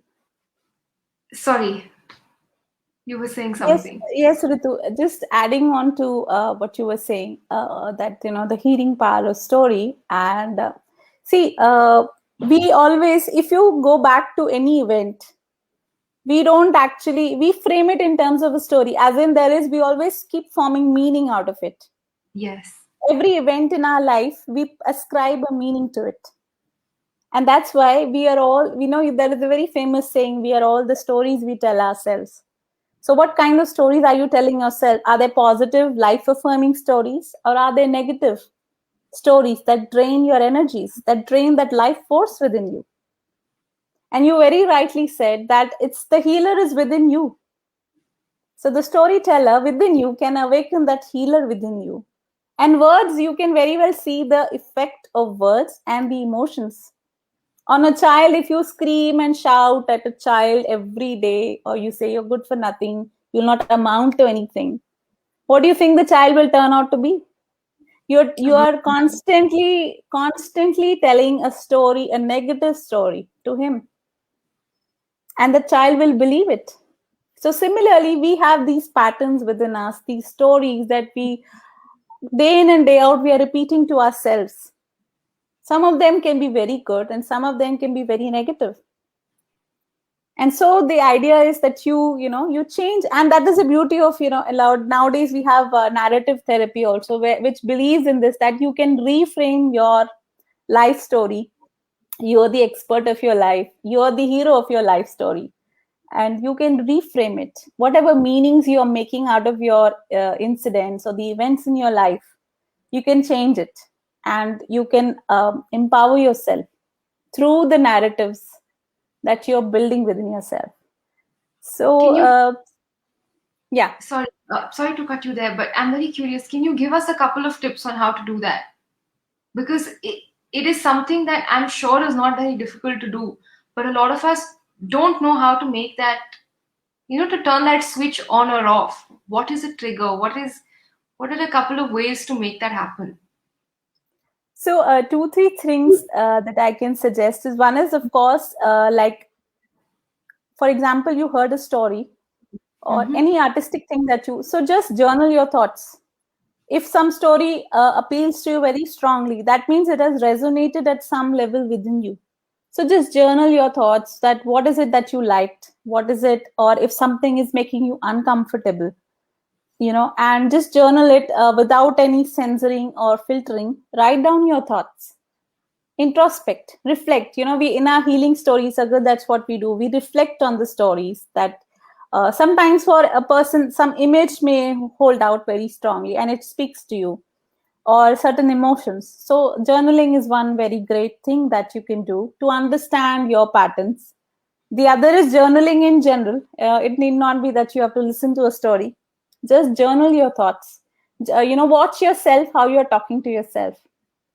And that's where you identify your patterns. Are you holding self-limiting patterns? Self-limiting beliefs are there. We all carry them. It's not that, it's there in every person. It's there in some are culturally ingrained, in the culture, in the community, and very dispassionately, if we analyze and if we introspect, once we identify, then the work becomes easier. You can reframe it, and yes, I think journaling is very good, very, very useful. So, what you're saying is that it's very important to be connected to you to be able to take this forth. Yes, I mean, absolutely. And that's what stories do. We have become very so when we are working or dealing in our daily life, we are operating from our heads. But the moment when you engage in any art, be it storytelling, you are operating from your heart. So we need a balance of that, and that inner connection is very important. And that's what stories do. When we sit down and we share our stories, we talk about our experience. What happens if I share something with you? Immediately, you would also have some story, some experience related to that. And that sense of community, that sense of bonding, it is not just something external. We bond with others, we also start bonding with ourselves. Yes. that unconscious things that we keep stuffing in ourselves, which we don't want to look at, which we don't want to see, but it's there. And we just keep on mechanically many times playing out our lives, but we keep stuffing that uncomfortable or those areas. So by telling stories, this aspect gets I would say activated. For me at least, that's what happened. Like when I shared the journey, when I started telling stories, I started writing, I connected with, I understood who am I, what is it that is making me so, what is making me tick. So that is very, very important. And stories play a great role in helping us to connect with ourselves. And that's why in our culture, uh, okay, the last few years, probably that because of, nuclear families and all that, that storytelling thing probably is not that much. But still, if you go, I remember my grandparents, my grandfather would always like, whenever they would visit, like it's always story time. And passing on that wisdom, that generational wisdom from one generation to another, it used to happen through stories. Yes. So it's a very, very important that we connect. Stories help us to connect to ourselves. They help us to connect to our roots. Very important, I think. Though as we progress digitally with technology, we should not stray away from our roots.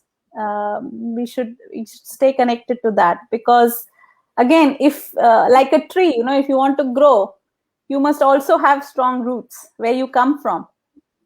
So we must know that, and stories capture that very beautifully. Otherwise, many people, they do feel that sense of um, a separation, I would say, a separation from their identity. So stories can do that as well.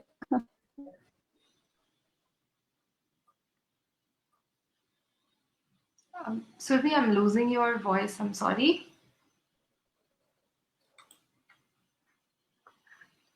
Okay, am I audible now? Hi, you're back. Yes.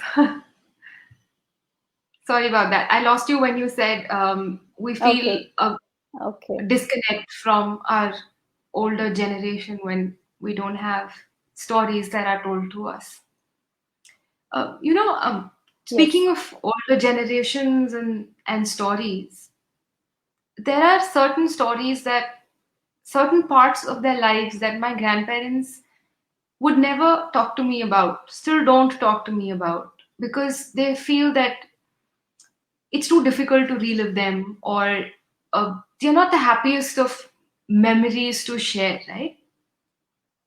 How important is it in the healing process to talk about or share experiences as stories, experiences that were not maybe the happiest days of your life, something that was trying or just generally difficult? How important is that in the healing process as a story? I think by the very act of telling your experience, that itself is cathartic. Let me share a story about this, an Mhm. anecdote. There was a woman, when her husband passed away, he had written in his will, he had pledged some dollars. This was an American story. He had pledged some dollars for the woman that after my passing, please write our story and publish it as a book. Mhm. So this woman, at first she was very resentful that, okay, why did my husband, he's put me in this difficult, I don't know how to tell a story or write a story. And I mean, she was very angry actually at that, but I must do it to honor his wishes. So at first she was, resisting, but then she took some help and she started writing. And that's when she realized that why her husband had, set aside some money, that her story, she felt it's such an ordinary story. Who would want to like listen to it? But she realized the very cathartic power of just narrating and telling her life story. So in that same vein, it is we just underestimate that it doesn't matter, but our lives matter and our stories matter, and we must share them, because in that very act of sharing, you're bringing to life. And also when you look at something from a distance, it can give you a different perspective, which at that moment when that painful incident happened, you didn't have that space, but now it affords you that space. So the very act of, sharing your story is cathartic. It is therapeutic, and definitely something that I think we all should do. And as a family, we need to tell our stories to our children, our grandchildren, because there are heroes and heroines in our family itself. We can learn so much. We can look up to them. We can learn from their experiences, and it can really help all the generations of our family. And also understand there are certain patterns again in the family itself. So yes, I think nobody should think that their stories are not important, or it's of no value. There's nobody who wants to listen to it. It's not like that. It's empowering yourself when you give voice to your experience, and it is empowering for others who listen to it. Thank you so much. I think one of the lessons one of the things I picked up when you said that we have heroes and heroines in our life, and them telling us their experiences help us understand that. I think the bigger lesson that helps us understand is that we're the heroes of our own lives too. We don't have to always look to other people. And thank you for putting it so beautifully. You matter, your stories matter, and well, we're actually all bestsellers already. Absolutely. Before signing off for this session, I would just say one line, that we are in a cosmic story, all of us. And so if we want to change anything in our lives, change the story. Step into your power and change your story. I have nothing to add to that as a finish to this session. Thank you so very much for being here. Thank you for your wisdom, and thank you for healing a little part of me today. It was so beautiful having you. Thank you so much, Sufi. Thank you, Ritu, and thank you to Chandigarh Literary Society, to all the organizers. I really enjoyed, and I hope I'll get to tell many more stories to all the viewers, all the listeners here. Thanks a lot. Thank you, everyone. Thank you. Ladies and gentlemen, our last session for the day is Sutapa Basu in conversation with Charanjit Singh. I understand that it's getting close to dinner time, so I'm not going to waste any more of your time. Over to you, sir. Thank you, Ritu. Thanks a lot. Thank you so much. It's great to have Shatapa Basu with us, and welcome friends to CLS Spring Litfest. I know that this is the last session of the day, and but I must assure you that this is going to be a very, very interesting session, and I'm sure you'll enjoy every bit of it because we have a great, accomplished writer and storyteller with us, Shatapa Basu. Now, she is just a brief introduction about you, that it is you're a best-selling and award-winning author, a poet, and a publishing professional. Your latest book published by Radio Mania is The Cursed Inheritance. We'll talk about it in a little while. And this is a kind of a thriller set in Kolkata, but when I talked to you yesterday, you like to call it as a cozy mystery. And I would like to know more about it. And as a prolific writer, you, I think, has created a niche for yourself as a historic fiction writer. And I'm also quite excited to know more about the Invaders series, which you have started and has completed two of them already. One is on Genghis Khan and another one on Nader Shah. And I think two characters we have been reading in our history, but then those are the sketchy versions. And what we get to know is perhaps a very, a narrow view of these invaders who came to India, and will like to talk about this also. Shutaba Basu has won a number of awards also. She the Best Fiction Award winner by author was 2020, instituted by JK Papers and Times of India. In 2016, she won first prize for the Times of India Right India campaign for Amish Tripathi. Her debut novel was also a psychological thriller, Dangle, which was nominated for Anupam Kher Award for her debut novel in 2017.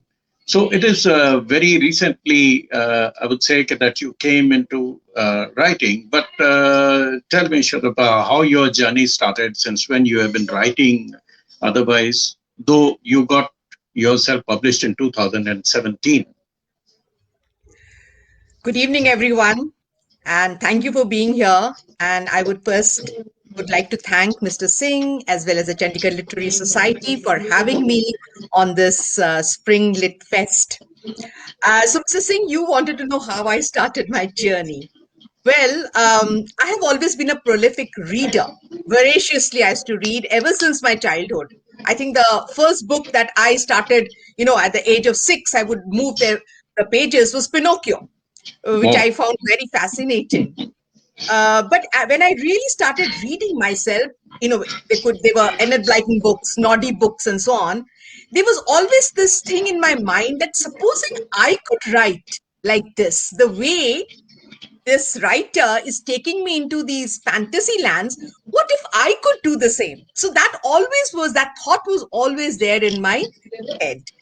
And what my mother says is that around 7 or 8 years old, we used to play this game with friends where we used to stage plays. Now, somebody has to write those plays. That's Apparently, it. I used to write those plays and then we would stage them for our family and our friends. And then those pieces of, old pages from old copies would be just flying in the air. My mother would collect them and she would keep them, with this dream that maybe one day my daughter will become a writer. And I That's think good. that's what has happened. I have actually fulfilled hers as well as my dreams. So yes, while I have been always dreaming to be a writer, and maybe that is why I was, when I finished my school and I went on to college, I took up English literature. I studied it at Shantiniketan, Tagore's Vishwa Bharati University.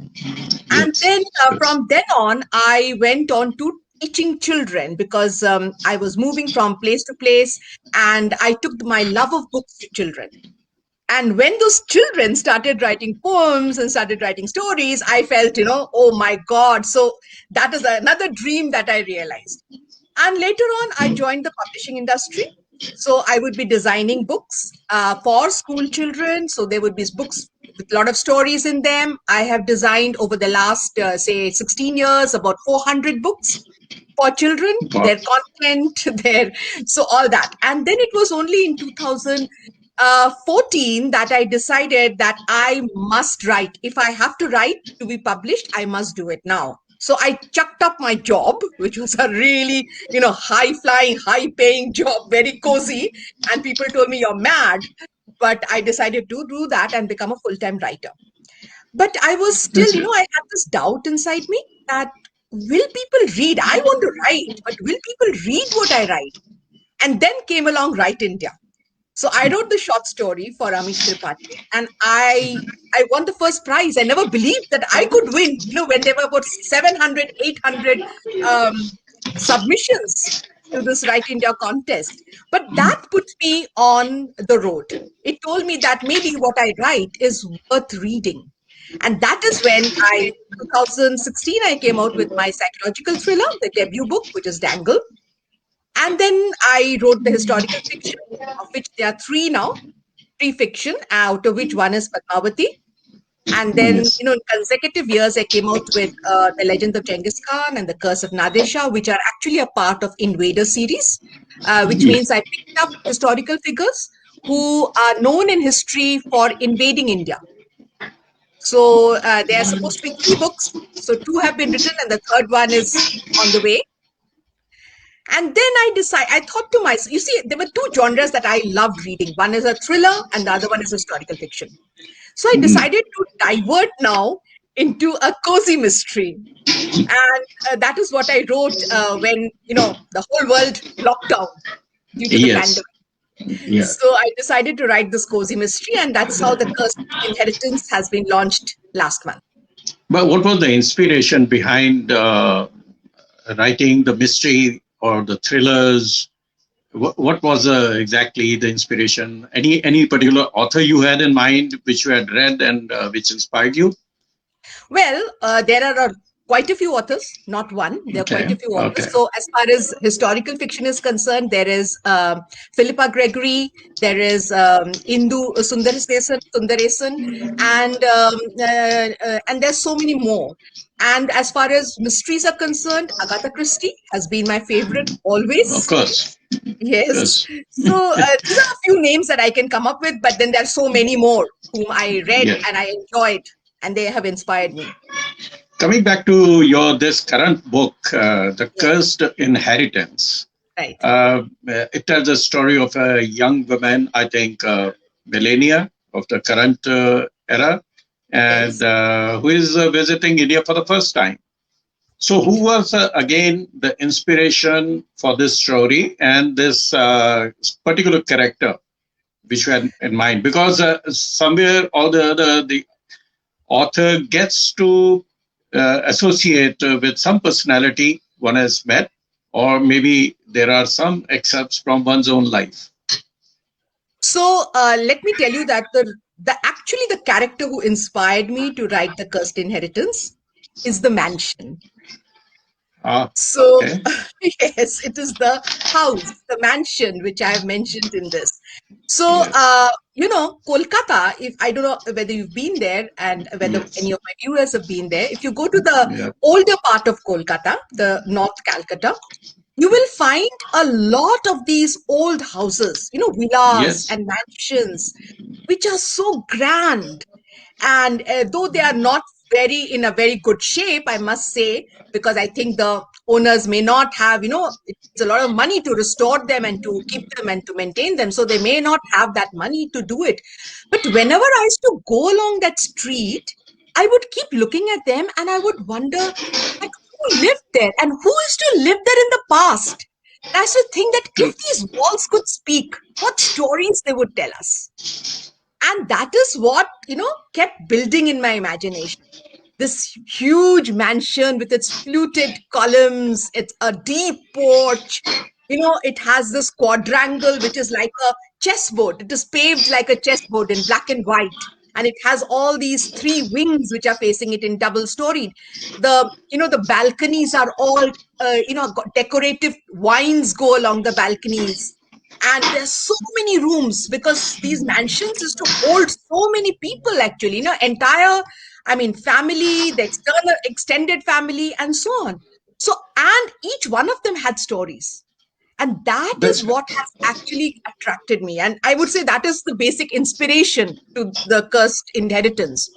But Uh, were you able to visit this mansion and meet with some of the residents who were living there? yes, I did visit one of these mansions. And if you will not believe, I met actually the person who's a caretaker, who was an old lady. The And Moshi in this character. yes, yes. So she's also there in this book. Absolutely, she's also there in this book. Okay. So a lot of her characteristics, her personality is there in this book. But let me come back to the protagonist, the young girl. Yes.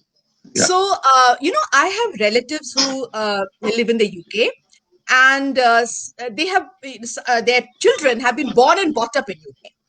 And when they come to India and we go around with them, touring Delhi or touring Kolkata, they're fascinated by the heritage of these cities. Whether it's the mansions, whether it is the monuments, whether it is the libraries, the books, and True. even the language, the customs, the kind of practices, the traditions, the cuisine.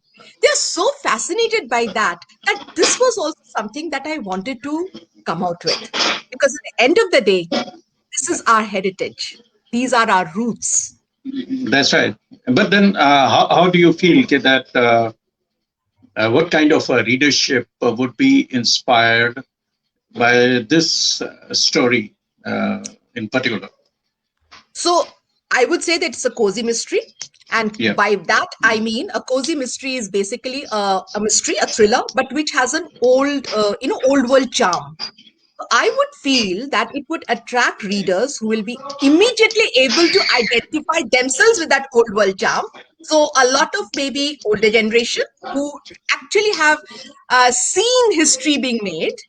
At the same time, the younger generation, because there is a lot in this book, a lot of issues of heritage in this book, which would be new to them, which they would make them curious to know more. So I think it would, the readership would span across generations. It's not just one kind of readership that it would attract. And that is why in fact, all the day, in all the previous three sessions, we have talked about the power of words, the power of storytelling. And don't you feel that though, of course, the COVID brought together the families and the people were able to spend time together, and some of the older generation were able to also relate some of the stories to the younger Absolutely. generation.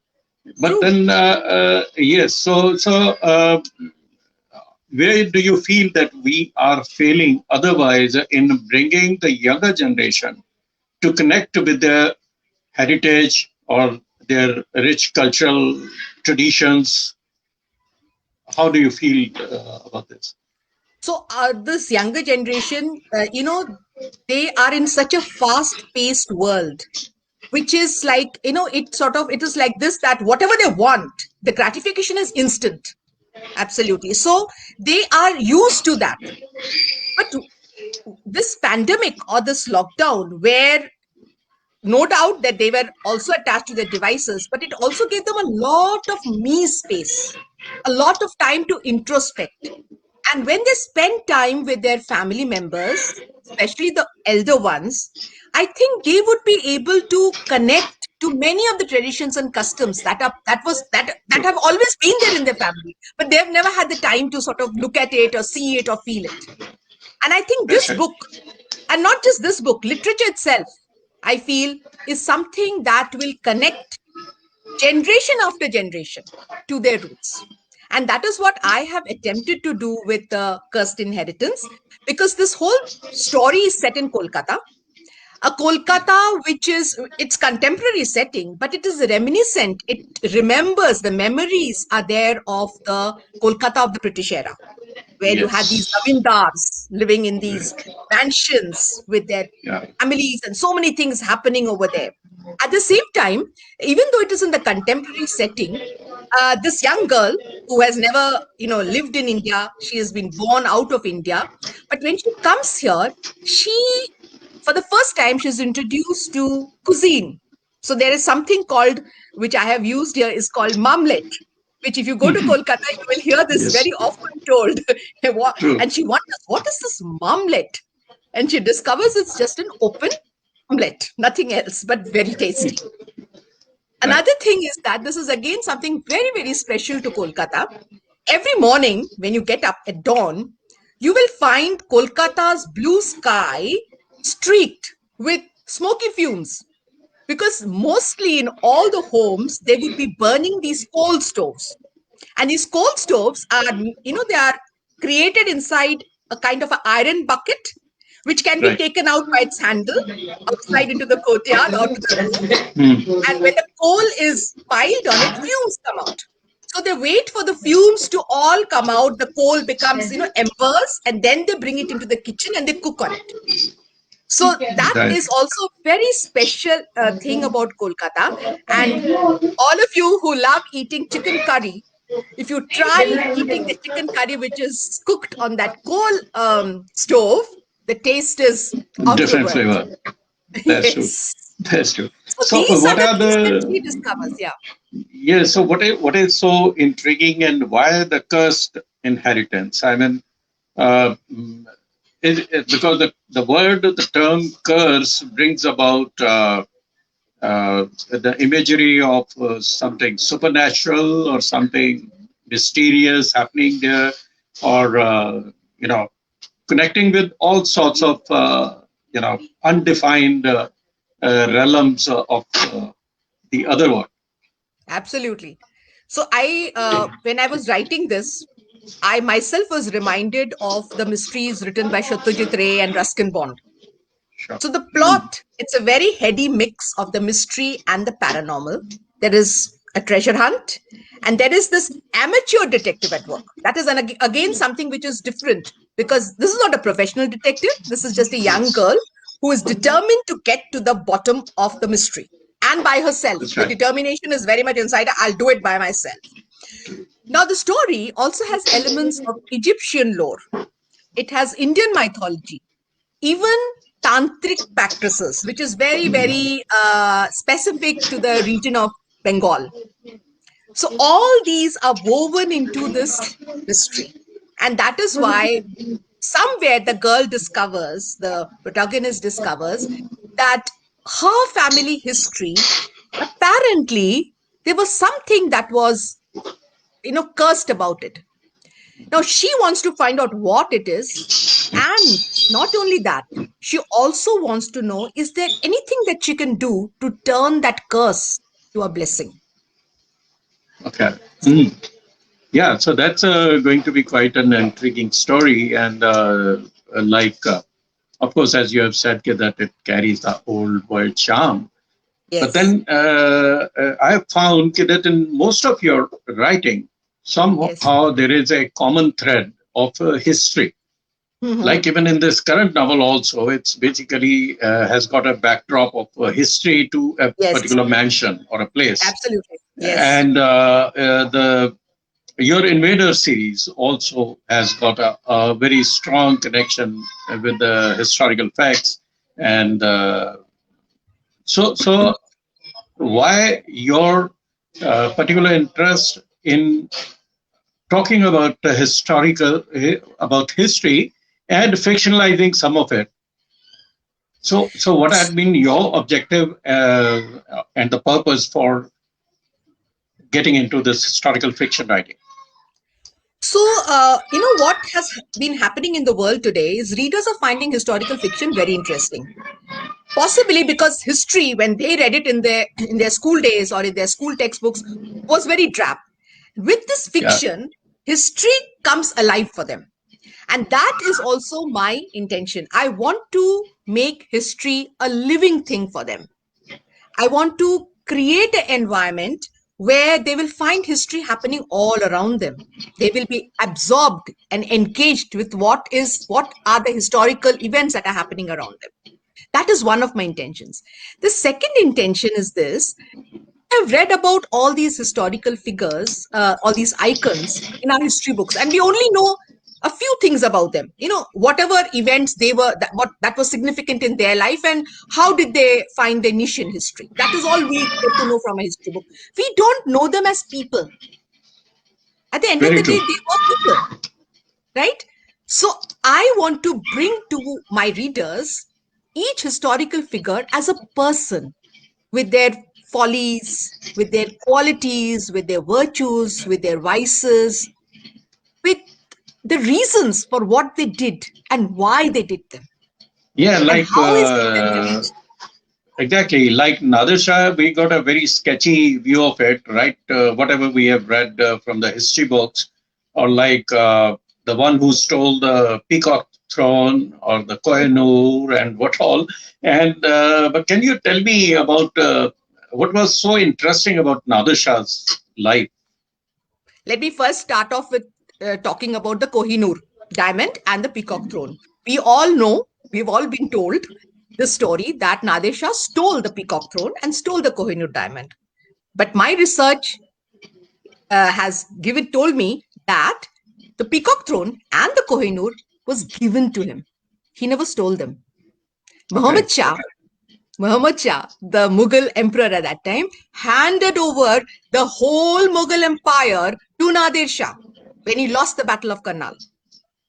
And the peacock throne, the Kohinoor, he simply opened his treasury for Nadir Shah. So Nadir Shah really did not steal anything. He just took what was given to him. That is one part. Now, why did I write about Nadir Shah? Nadir Shah was born as a shepherd's boy in a remote northern village of Persia. His family did not even get one meal a day to eat. In, say, about 20 years, he became the Shah of Persia. Now look at the rise. And why did it happen is what intrigued me. When I started reading, I realized that everybody calls Nader Shah a tyrant. And no doubt, he did become a tyrant towards the end of his life.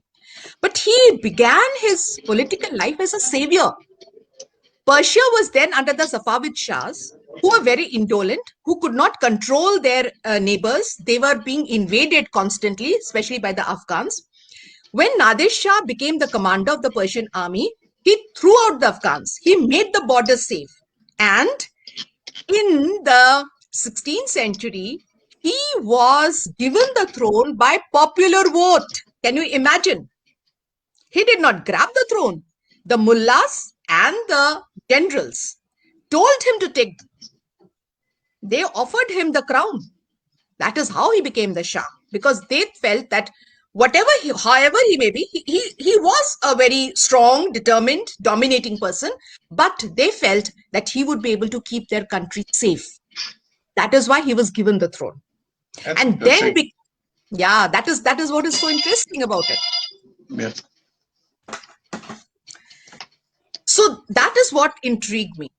And then, the number of quirks I found out about Nader Shah. Now, Nader Shah, if you notice, wears a kind of a four-cornered hat. That was created by him. It was designed by him. It was called Kuleri Naderi. And he wore that hat. And then everybody, when he was reigning as the Shah, everyone wore a hat like that. Another very interesting thing is Nader Shah wore red. Red was his signature color. Not only he, even the tents of his army were red. His soldiers always wore something red in their uniform. And there is this speculation, I also wondered, why red? So the historians have speculated and said that the Safavid Shahs, when they would pronounce a death sentence, they always wore red. Possibly Nader Shah picked up that color to tell people, I hold your life in my hands. I can give you death whenever I want. So these were some unusual things about him that I discovered. Symbolism, indirect way of conveying and communicating to the people he was ruling. Right. But what about that? He did a lot of genocide in Delhi, and absolutely. Why it happened, and what was the reason for that? Yeah. So when Nader Shah came to Delhi, when he took over the Mughal Empire, one rule or one instruction, command that he gave to his army is that I don't want any trouble between the common citizens of Delhi and the Persian army, who were the conquerors. He says, if I get to know of anything, I am going to be very strict in my punishment. But the citizens of Delhi, they were unable to accept the fact that their king, their emperor, had handed over the empire to Nader Shah. They were unable to accept the fact that Nader Shah was now the emperor of Delhi. So when these Persians, these tough-looking Persians, behaved in a very low-profile manner with them, the citizens of Delhi took advantage of that. They would fight with them in the shops. They would fight with them in the bazaars, and even small groups of them would catch them in the alleys and lanes of Old Delhi and kill them, murder them, and then just vanish in the crowd. This kept on happening. This kind of a very, a rebellion kind of a thing kept on happening until Nader Shah had to take matters in his own hands. He then, when a group of his Persian horsemen were killed by some merchants, he decided that he gave the order to his army that you have to quell this rebellion. And when an army is on the rampage, then they don't know who is innocent and who is guilty. So there were men, women, and children. In a few hours, there was a complete massacre in the lanes of Delhi. Daryaganj and all these places. Yes. Delhi has seen a lot of massacre. In just a few hours. Yes. Yeah, that was sad. But at the same time, continuing on this book, since it's a historical fiction, how much is history and how much is fiction? Like earlier, one of the earlier authors said that the mythology, though of course it's not history, the mythology is not truth. Maybe it may not be totally true. And how much in these historical fictions is the fantasy and the facts? Okay. How do we know history? We know history through the evidence that has been left by the past. So it could be monuments, could be coins, could be archives. Historians study them and then they interpret them to write history. True. One thing I must tell you, though we say historical facts, but a lot of subjectivity does go into interpretation. But given all that, one principle that I have maintained, people have their own style of writing historical fiction, but I have maintained one rule when I write my historical fiction. I do a very deep research. I take months to do that research. And then I lay out the pattern of the historical facts which emerge. When you lay out this pattern, you will realize that there will be gaps in the pattern. Possibly those are the places where there is no evidence. So those gaps is what I use to weave my fiction through the facts. Okay. So I do not distort history at all. I will not change any fact, but I will weave my fiction, like you do embroidery. So I will do it like that way through these facts. So in the storytelling, in storytelling, very rightly said that, but then, the protagonist, or there is a one main character in the struggle, like here it is Nadisha. So, but then the character is built up with the presence of other characters in the field, and it is quite possible that there may not be enough facts available about those persons, maybe his wife, his children, his family, his friends. So how do you compensate that? So what happens is you do have some facts. So I build on those facts. So for example, in Nadesha's story, Firoze, his wife, his first wife, he had many, but his first wife, whom he married when he was not yet a Shah, had a great influence on his political life in the way he administered his kingdom, the Shah, the Persia, his empire, in fact, not kingdom, I would say the empire. So knowing that, I built Firoze into a very strong woman. She lived in Parda, no doubt about that. But the influence she wielded, she was called the Shah Banu, and the influence she wielded on Nader Shah and his entire administration was very, very well known. So I built on certain facts and then I build the character around that fact.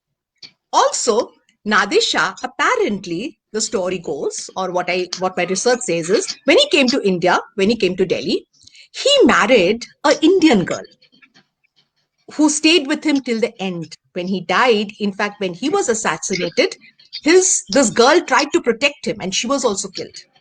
So here I built another character, a girl who loved him so much that she never saw his faults and she always remained loyal to him.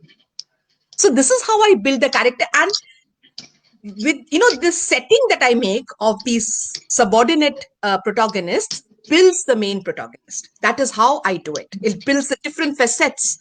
So in one place you will find Nader Shah, the politician, the administrator. In another place you will find him the lover. True. That's good. So that is how a person becomes a 360 degrees, human being. Yes, not a cardboard figure. Very true, very true. But then this is a 17th century, when he invaded here.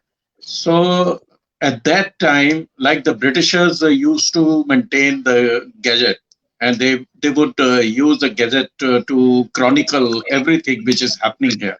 For your research, on what historical documents you depended upon? or went through? So, yes. So the books that I read, I mean, there were many, but the books that I read was The Sword of Persia by Michael Axworthy, which is a very well-researched non-fiction book on Nadesha. Also, I read a book which I found in the archives by Charles Mortimer. It's also about the Nadesha, but written long, long ago. So it was, I was able to download the PDF. Very interesting. At the same time, I saw a lot of films, documentaries that have been made on Nadesha. Actually, the best research is when you can visit the site, which I could not. I hope I will one day visit Persia, but I could not do it this time. So I did the next best thing. I tried to read up travelogues about Persia, about Iran, Iraq, all those areas which constituted Persia then. They now have broken up into different countries, but I read about them and found out about the architecture, found out about the customs that were used at that time. What was the status of women in that Persia? That also I found out. So when I do the research, it's not only on the protagonist or on the on the story of the protagonist. I also do it on the entire history of the place, language, the food they ate, the dresses they wore, the addresses. How did they address each other? All that I have to do. Only then can I create the environment. Can I create the ambience where I want to take my reader? Can I create the world? Excellent. That's true. And as you said that you want to bring history alive, I think that's it's a massive effort and a great contribution to our heritage to preserve it.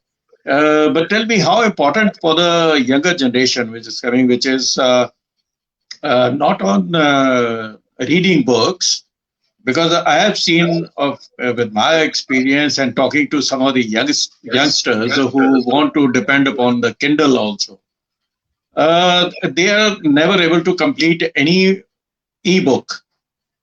I mean, they would, of course, download it, keep it with them, but then I've seen many of them have never been able to complete it till the time you have a hardcore printed copy in your hand and you will go through it. So how do you think it's? Yeah, I think Mr. Singh, whether it is on Kindle or it is a hard copy, one thing that makes a reader keep reading is the speed. So the pace of how the story moves is important. That's right. It has to move at a fast speed, right? Another thing another technique that I use when I write when I write any of the books, even if it's a historical fiction, is I try to end each chapter on some intriguing aspect so that the reader wants to read the next chapter to find out what really happened. So I leave a hook for the reader to hook the reader onto the next chapter. So that is one technique that I use to consistently keep my reader reading till the end. So I think most of my books, most of them, especially the Cursed Inheritance, people have called me up and told me we have finished it in, say, 2 hours. So quickly they have read it through. That's good. Yeah, that's true. Yes. So that has hardly been, at least I have not found that such a problem. People do read. But you just said something else. How do we get the young people interested in books or in literature?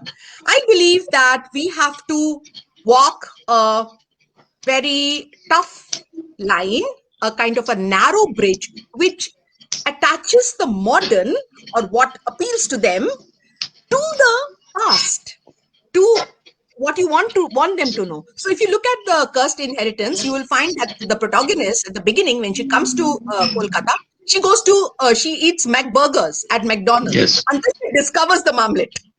Right? Yes. So again, she suddenly learns, because there's no electricity in the mansions, she suddenly learns how to live without a phone, without any of her devices working. And when that happened, she became more focused, more attached to her environment. And that is something that maybe a lot of young readers would realize that, okay, we can live without our devices, and that will probably absorb us more in our environment. So much so that she found the mansion talking to her. She felt that the mansion was talking to her. Naturally. She became so engaged. Another thing I wanted to say is that I think at the end of this book, when people read it, they will realize that it is very important to be rooted to one's culture. Because no matter where we go in this world, our roots still remain. And even with a minimal experience of living in an environment which is culturally ours, we will still become attached to it if we engage with it. So whether it is songs, whether it is pictures, films, whether it is books, most importantly, whether it is literature, whether it is stories that are the elderly relatives tell us, that is the way we can go back to our culture. We can find our roots, because anything to go forward, like a tree, when it grows, it needs the roots, doesn't it? So Very true. anything, when it grows, when it has to become bigger, it needs to tap its roots. And that is something I think young readers will understand when they finish reading the first inheritance. Definitely. I think you're doing a human service, in fact, connecting the young readers, especially, though I think they must get attracted to the mystery aspect of it, but they get Yes, to read it and find a connect with the heritage, and maybe it will inspire them to go back to their heritage and discover it. So absolutely. I agree. that's how important it is for them to recreate and relive those days and those uh, lives of their parents or the grandparents and connect with it. So how do you feel that your books would help in reaching that out to the young readers? I completely feel that it will help them to reach out to their own culture. Reach out, like even like this book is set in Kolkata. After a child a young person, a young adult who may have grown up in, say, Chandigarh, would read this book, might go back home and talk to his grandparents and say, "Hey, what did you do during this time? What did you That's have a mansion like this? Did you have a farm like this? What did you all do in that farm?" So you see, he will seek to know about these stories. Yeah, I'm sure that readers would enjoy not only reading it, but discovering a new meaning and bringing a purpose to their lives also. Absolutely. Especially when we accuse the young generation, the millennia, about all the uh, values which we have lost over the years, or not being in connect with the past or our heritage. So I believe that this is an excellent way of conveying and connecting them back to their roots. So definitely, I think we have reached almost at the end of our session, and there had been some comments, and people are enjoying it, and you know, uh, looking at uh, connecting youth with our glorious past, says Anil Sharma, the CLS member. And thank you very much. And everybody who has joined in here. And I'm sure that the first day of the Spring Litfest must be very, very, charming and interesting, and has brought to the fore some very nice facets of life, or as our chairperson, Dr. Samita Vishal, said in the beginning of the session, that this is the celebration of life. And I think the COVID has taught us rediscovering ourselves, rediscovering the nature around us, rediscovering life. And in fact, I think there couldn't have been a better conclusion of the day's program with Shutaba Basu sharing her thoughts and the importance of our heritage. And I'm surprised that though you started in 2017, you have almost 7-8 books and an anthology of short stories. And I think every year you must be churning out at least one book, or more than that. So I think, friends, we have lost her perhaps. And but thank you very much for joining. And over to our team, Ritu and Anshuman. And back to the studio. Thank you very much.